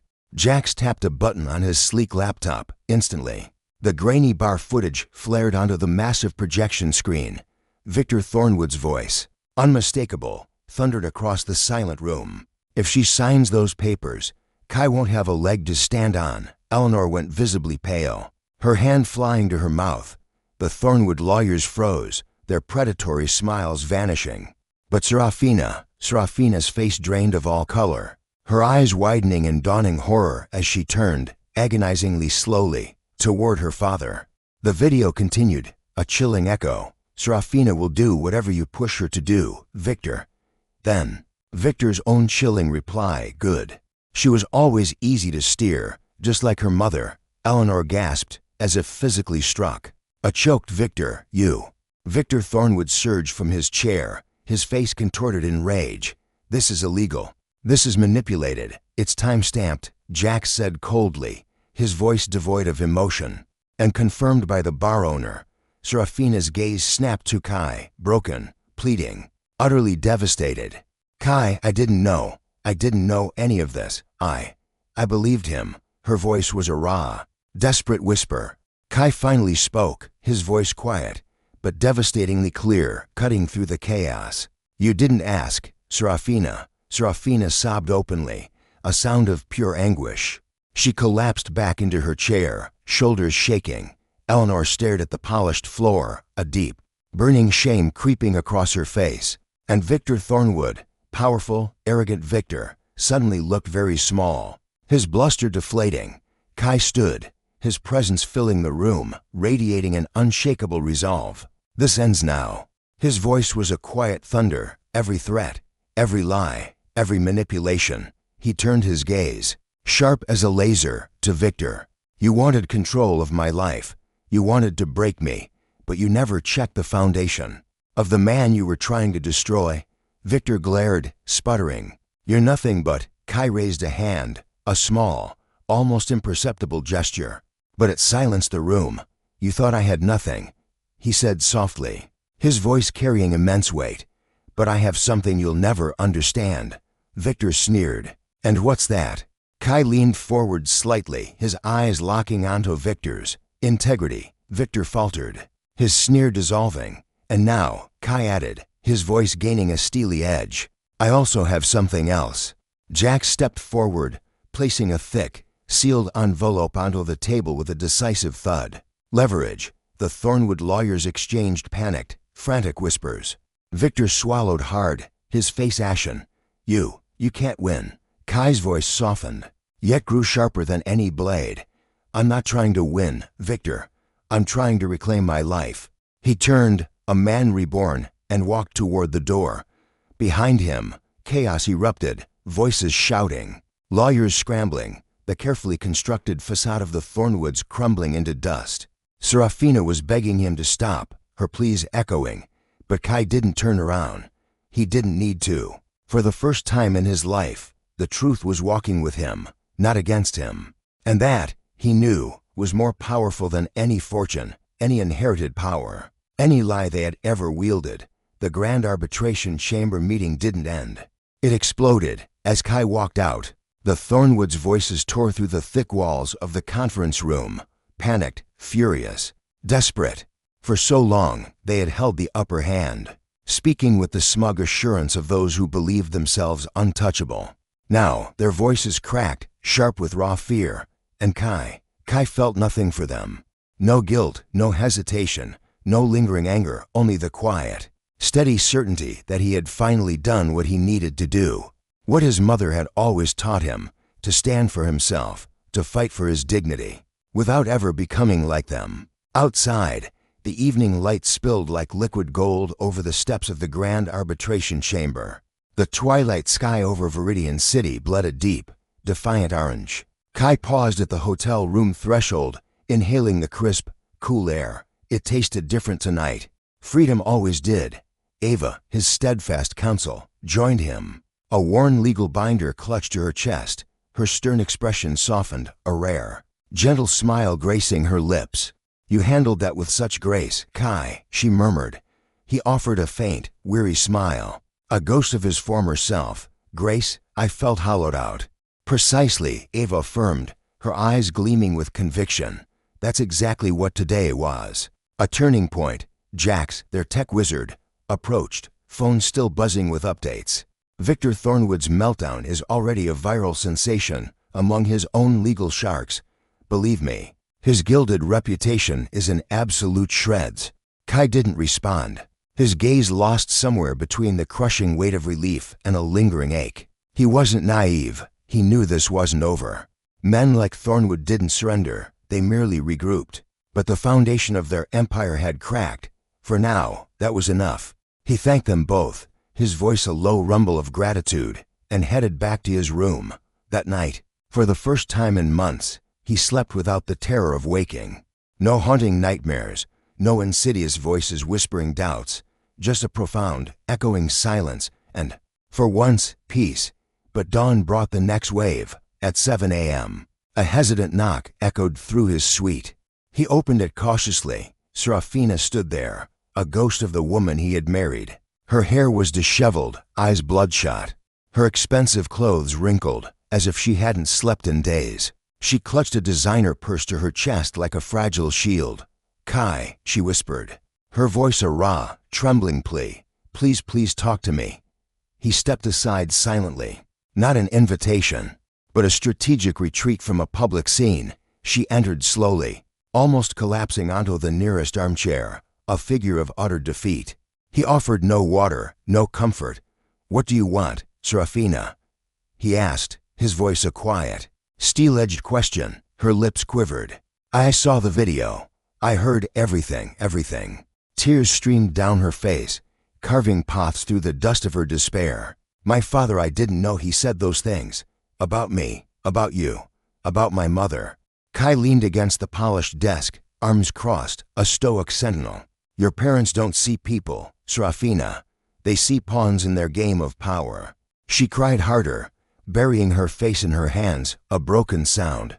"I was so stupid. I let them use me. I thought I was being a good daughter." "You were being obedient," he corrected gently, his words a soft, devastating blow. "Not good." She looked up, her eyes wide with fresh agony. Are you really done with me?" He inhaled slowly, the weight of the question demanding more than a sharp retort. It demanded the unvarnished truth. "Seraphina," he said quietly, his gaze unwavering, "I loved you deeply, and I think a part of me always will." Her eyes softened, a flicker of desperate hope igniting within them. But he continued before she could speak, his voice a gentle, final pronouncement. "But love cannot survive where there is no trust." She shook her head, sobbing uncontrollably. "I didn't cheat on you. I didn't sleep with Marcus. I didn't. This isn't about sex, Seraphina." Kai interrupted, his voice firm. "This is about loyalty.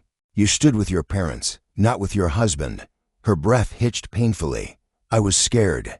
I was so scared. I was scared too," he countered, his voice laced with the echoes of his own battle. "But I didn't betray you." She covered her face again, a raw, messy grief consuming her. Kai almost reached for her, his hand hovering, a silent battle waged within him. But he stopped. Mercy wasn't the same as reunion.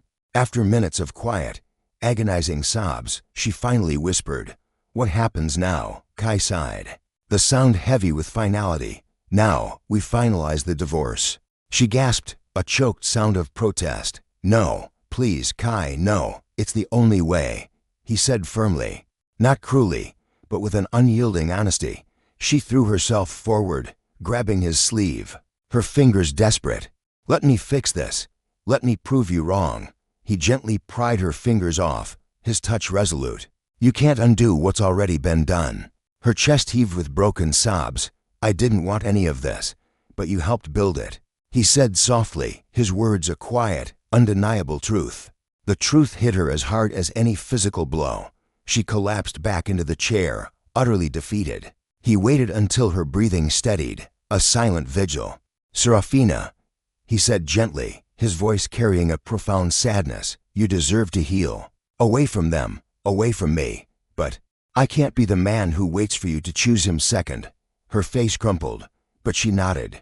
A silent acknowledgement. She understood. Some endings hurt because they're heavy, others hurt because they're right. Seraphina stood slowly, wiping her tear-streaked face.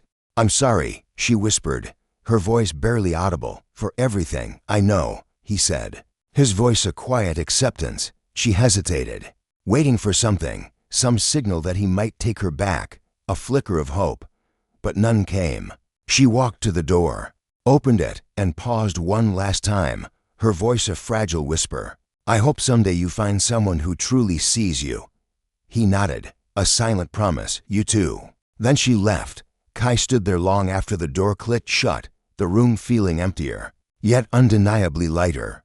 Grief swelled within him, but it was a grief without regret. He had done what needed to be done, and now it was time to finish what the Thornwoods started. Over the next week, the fallout from the Thornwood scandal spread like wildfire across Veridian City. Victor Thornwood was under intense investigation, not only for orchestrating a fraudulent petition, but also for his deep ties to Marcus, who had a documented history of asset coercion schemes. Jax's relentless investigators unearthed a labyrinthine web of illicit financial irregularities. Within Victor's most prestigious companies, authorities were notified, the media caught wind, and rumors swirled like a tempest. By the end of the week, Victor's once unassailable law firm dropped him, his business partners, once loyal, suspended him, and Maeve Thornwood, usually a paragon of icy composure, was seen fleeing a high society luncheon in tears, the whispers of scandal following her like a shadow through the opulent dining hall. But the true catastrophe, the seismic shift, came when Seraphina's full statement went public. She told the entire, unvarnished story, her parents' insidious manipulation, the calculated lies, the relentless coercion, the damning video evidence, the profound betrayal. She cleared Kai's name completely, unequivocally. It didn't excuse her past involvement, but it utterly shattered the Thornwood family's ability to weaponize her, Victor, in a desperate, futile attempt to retaliate, leaked false accusations. Kai, swift and decisive, filed a defamation suit. Within hours, the Thornwood empire, built on generations of deceit, cracked and crumbled under the weight of its own rotting foundation. 2 weeks after Kai left the apartment, the world shifted. The digital missive landed like a thunderclap in Kai's inbox, an official invitation from the Veridian legacy trustees. His father's company, once a distant shadow, now sought to formally welcome him, to discuss the 12% stake that was rightfully his. He sat in the penthouse suite, the city lights a glittering tapestry outside, the words on the screen burning into his vision. This wasn't just an ending, it was a genesis. Something far grander than the pain, deeper than the betrayal, bigger than the Thorn dynasty, perhaps even bigger than Kai himself. Javier called that evening, his voice a steady anchor. How do you feel, my friend? Kai gazed out at the sprawling metropolis, like a man who finally stopped letting others write his story. So what now? Javier pressed gently.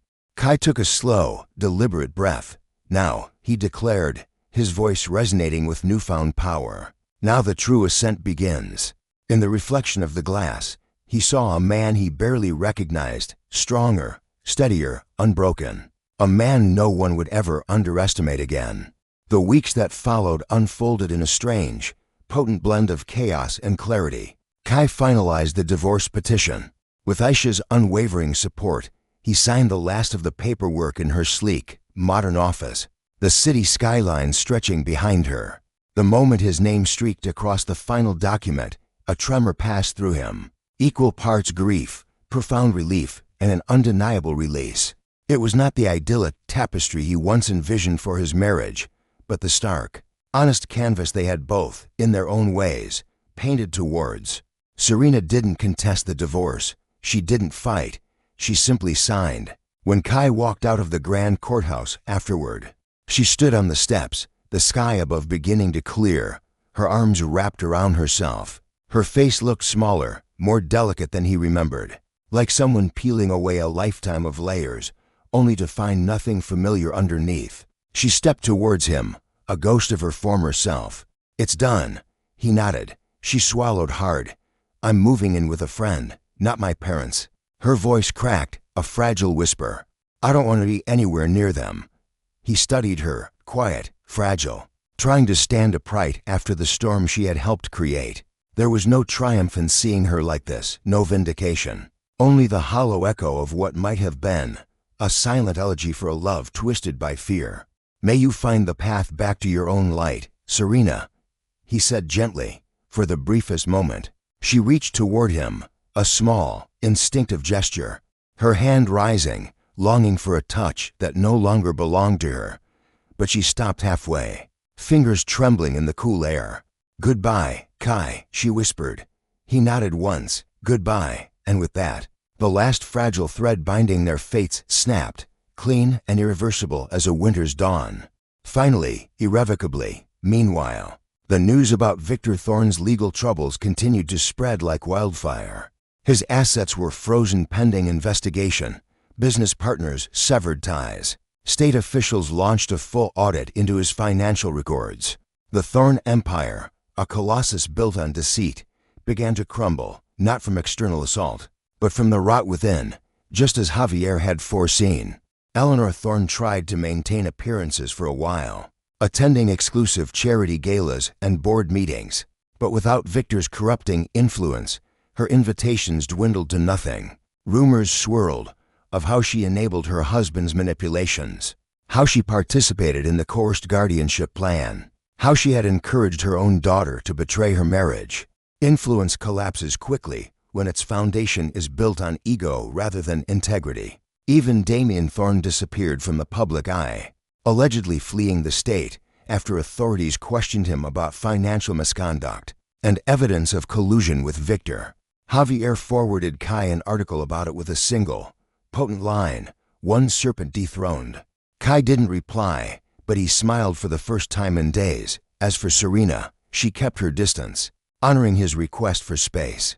Weeks later, one final text arrived. "I'm in therapy. I'm trying to heal. Thank you for telling me the truth, even when it hurt."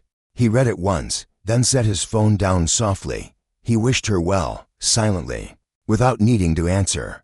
Some stories find their closure not in grand finals, but in the quiet turning of a page, a silent understanding that some journeys are meant to end without an audience.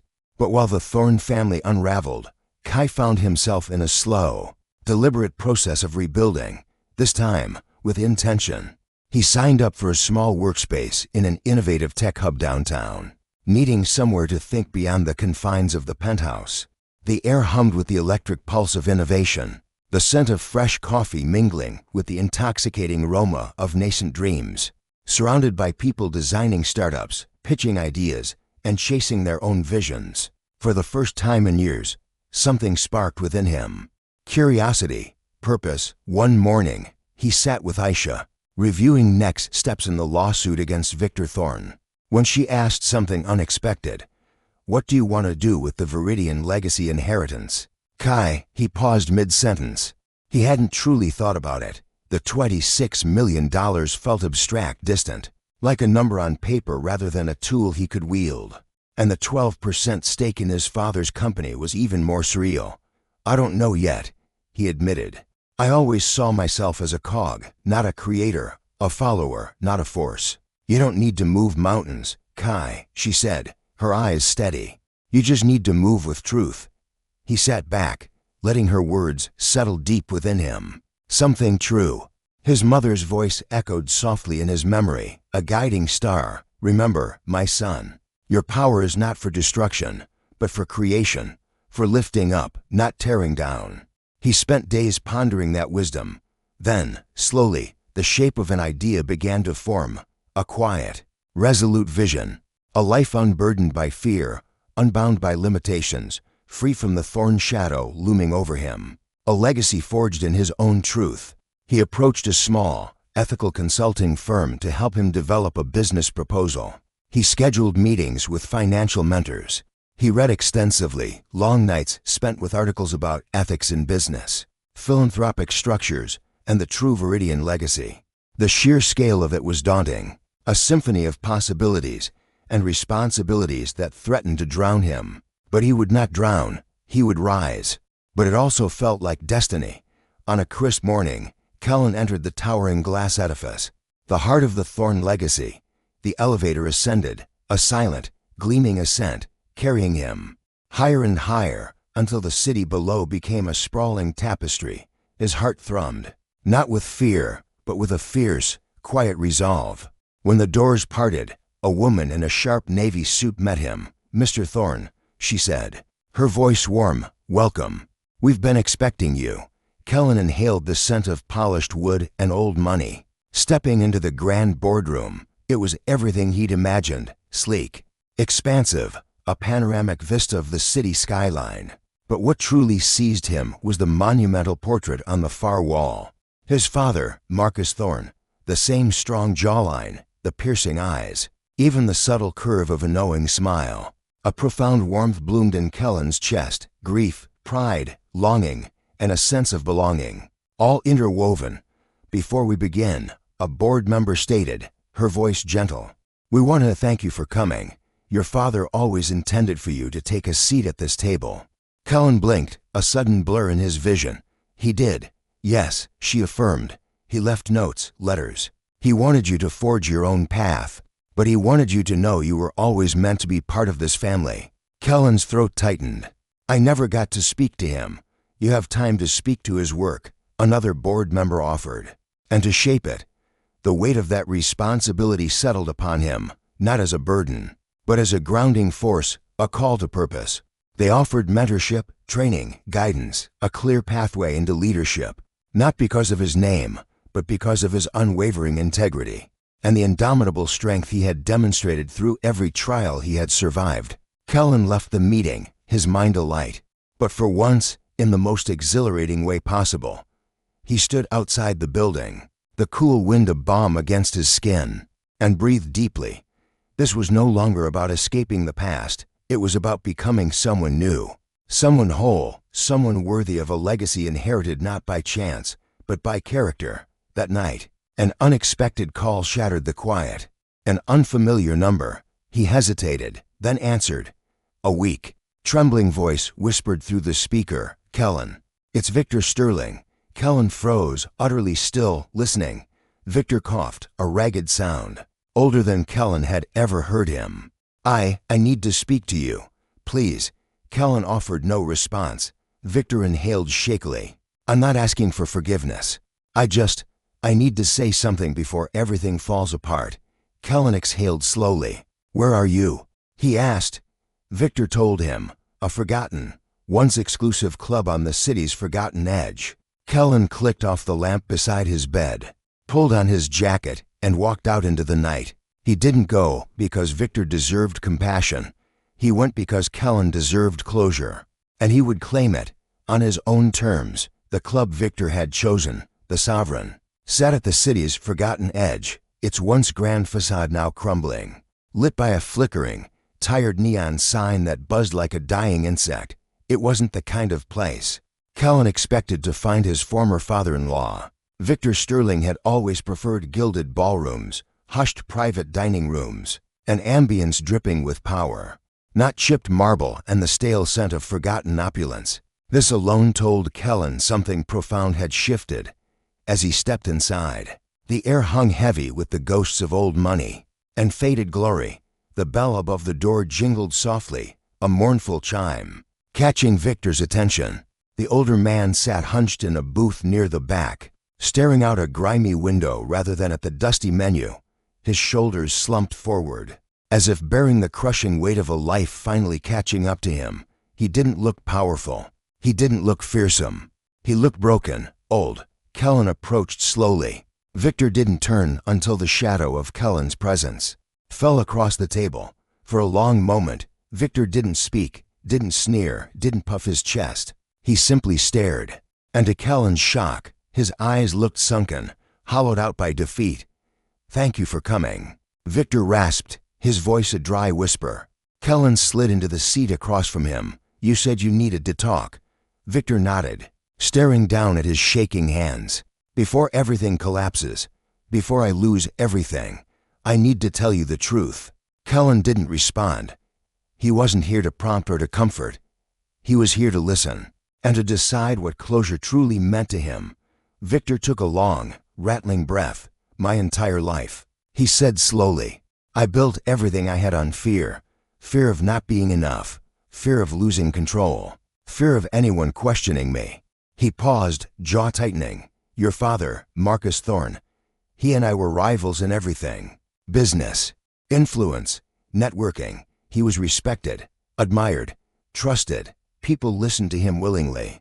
And me, I demanded respect. I took it. I forced it." Kellen stiffened, his father's name still striking a deep chord. Victor swallowed hard. "When I found out you were dating my daughter, I hated you instantly." "Because I wasn't wealthy enough?" Kellen asked quietly. Victor shook his head. "Because you reminded me of him." Those words landed like a blow Kellen hadn't anticipated. "You had the same quiet confidence, the same patience, the same way of looking at people, like you were assessing them without judgment." Victor laughed, a bitter, hollow sound.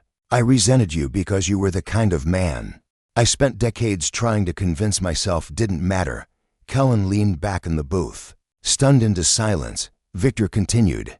"I told myself you were weak, that you were insignificant, that your gentleness meant inferiority. But the truth is," his voice cracked slightly, "your kindness made me feel small." Kellen didn't know whether to feel pity or disgust.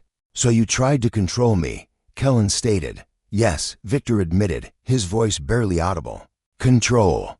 You diminish, you break. You do anything to ensure my daughter didn't choose a man who made me look like less." Kai's voice, though steady, held a tremor of the past. "Why manipulate Amara? Why push her to betray me?" Senator Thorne's eyes, once cold steel, now glistened with a raw, unexpected vulnerability. "Because she was all I ever had.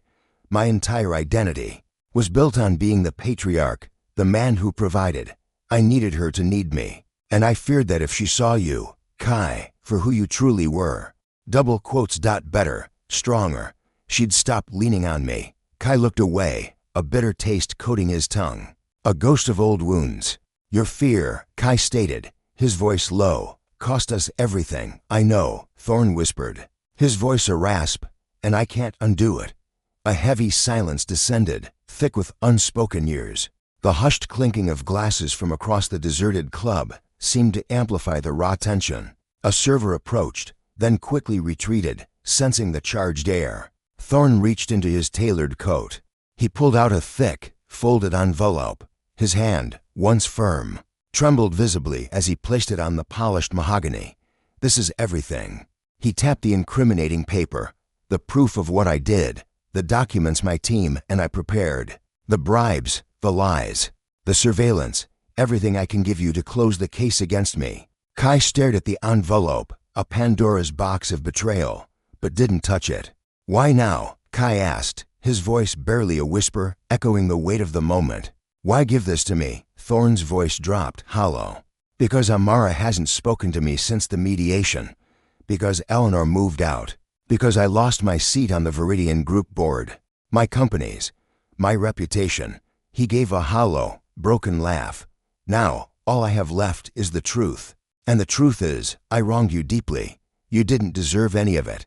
Kai's jaw tightened, a muscle twitching. "You nearly ruined my life." "I know," Thorne rasped, his eyes fixed on some distant point, "and I have to live with that." Kai studied him, truly studied the man across the table. The towering arrogance was gone. The chilling superiority vanished. Even the ingrained hatred seemed to have drained out, leaving only a man stripped bare by consequences he once believed himself immune to. "Do you expect forgiveness?" Kai asked, his gaze unwavering. Thorne's head snapped up, a flicker of his old fire. "No." Instantly. "I don't expect it. I don't deserve it." "Then what do you want from me?" Kai pressed. Thorn looked down at his gnarled, once powerful hands. I want you to walk away from this with your integrity intact. The part of you I tried so hard to break. I want you to be the man my daughter should have been proud to marry. Kai's throat tightened, a knot of unexpected emotion. Not because Thorn deserved an ounce of sympathy, but because the raw truth in his words resonated with something deeper within Kai. Something Kai had fought for, clawed for, since the very beginning. I already am, Kai said softly, his voice a quiet declaration. I never stopped being that man. Thorn closed his eyes, a flicker of profound pain crossing his ravaged face. Then, I'm grateful for that. More than you know. He stood slowly, each movement an effort, slipping his coat on. He looked at Kai, one last, lingering gaze. You may not believe this, he whispered, his voice barely audible, but you were the best thing that ever happened to my Amara, and I ruined it, because I didn't want to admit my own failures. Kai offered no response, his silence a powerful statement. Thorn placed a trembling hand on the edge of the plush booth, steadying himself. I'm leaving town, he said, his gaze distant. I don't know if I'll ever come back, but before I go, I needed to face the one person I couldn't control. The one person who showed me exactly who I was. Kai held his gaze. The burning anger finally cooled. The bitter resentment settled into a quiet understanding. Nothing was forgiven, but the war between them had finally died. Goodbye, Senator Thorn.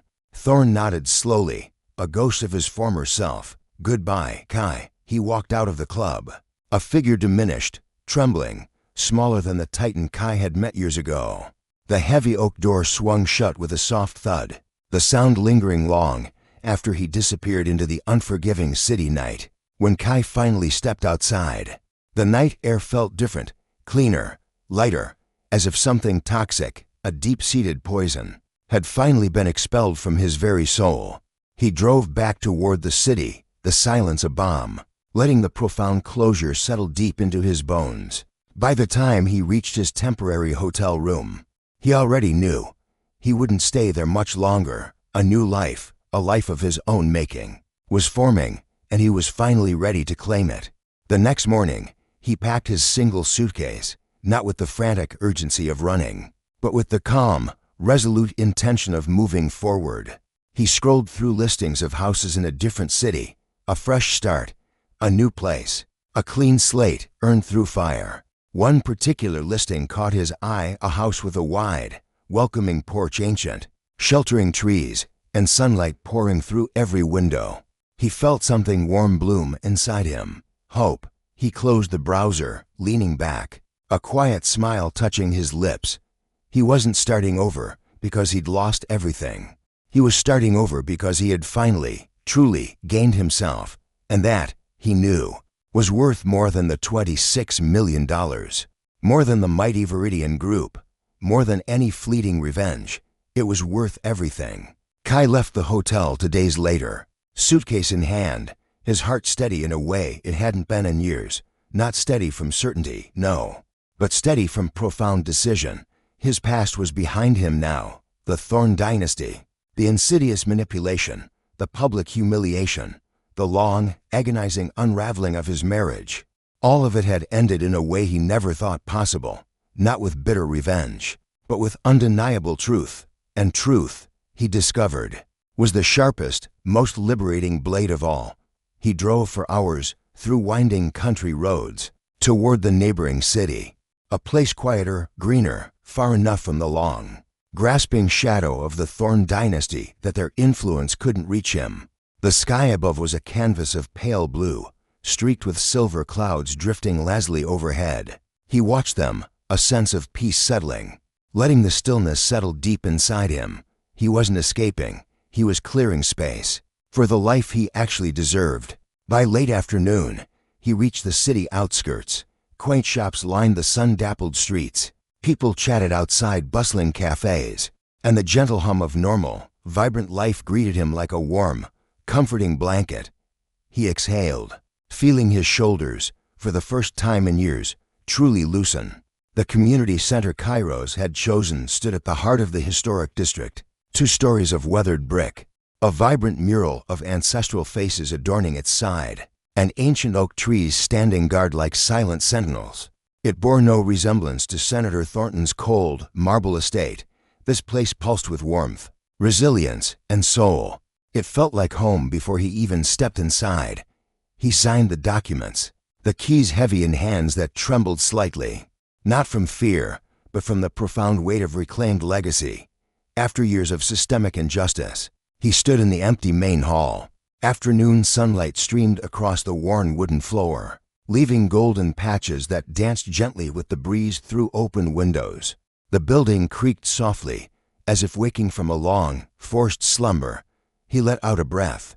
He was alone, but not isolated. He was untethered from the past, but not lost.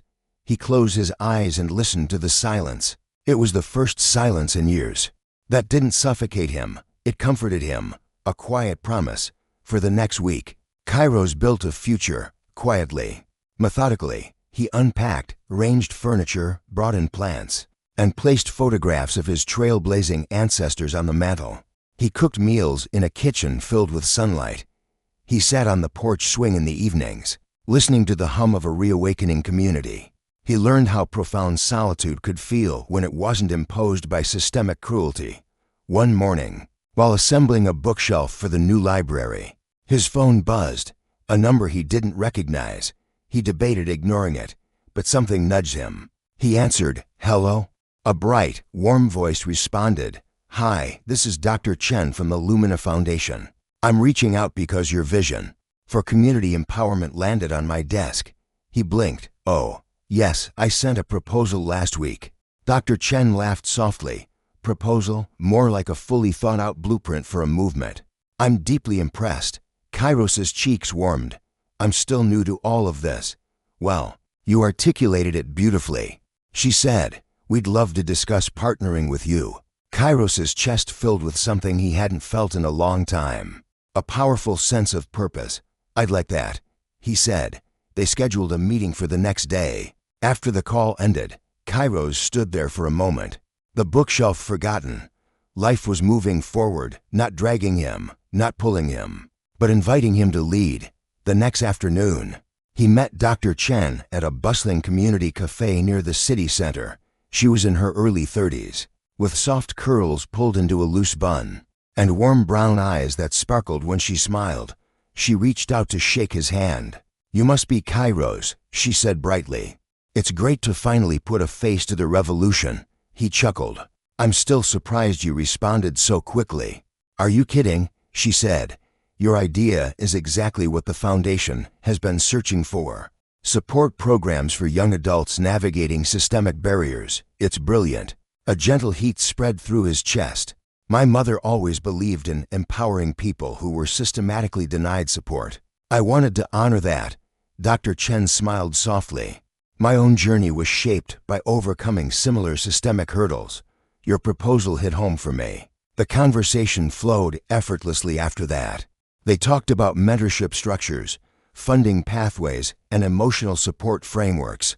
Kairos found himself opening up in ways he hadn't expected, with ease, without fear, without needing to shrink or apologize for who he was. When their meeting ended, Dr. Chen stood and gathered her laptop bag. "I'm excited about this." "Kairos," she said sincerely, "you're different from the people we usually work with." He raised an eyebrow. "Different how?"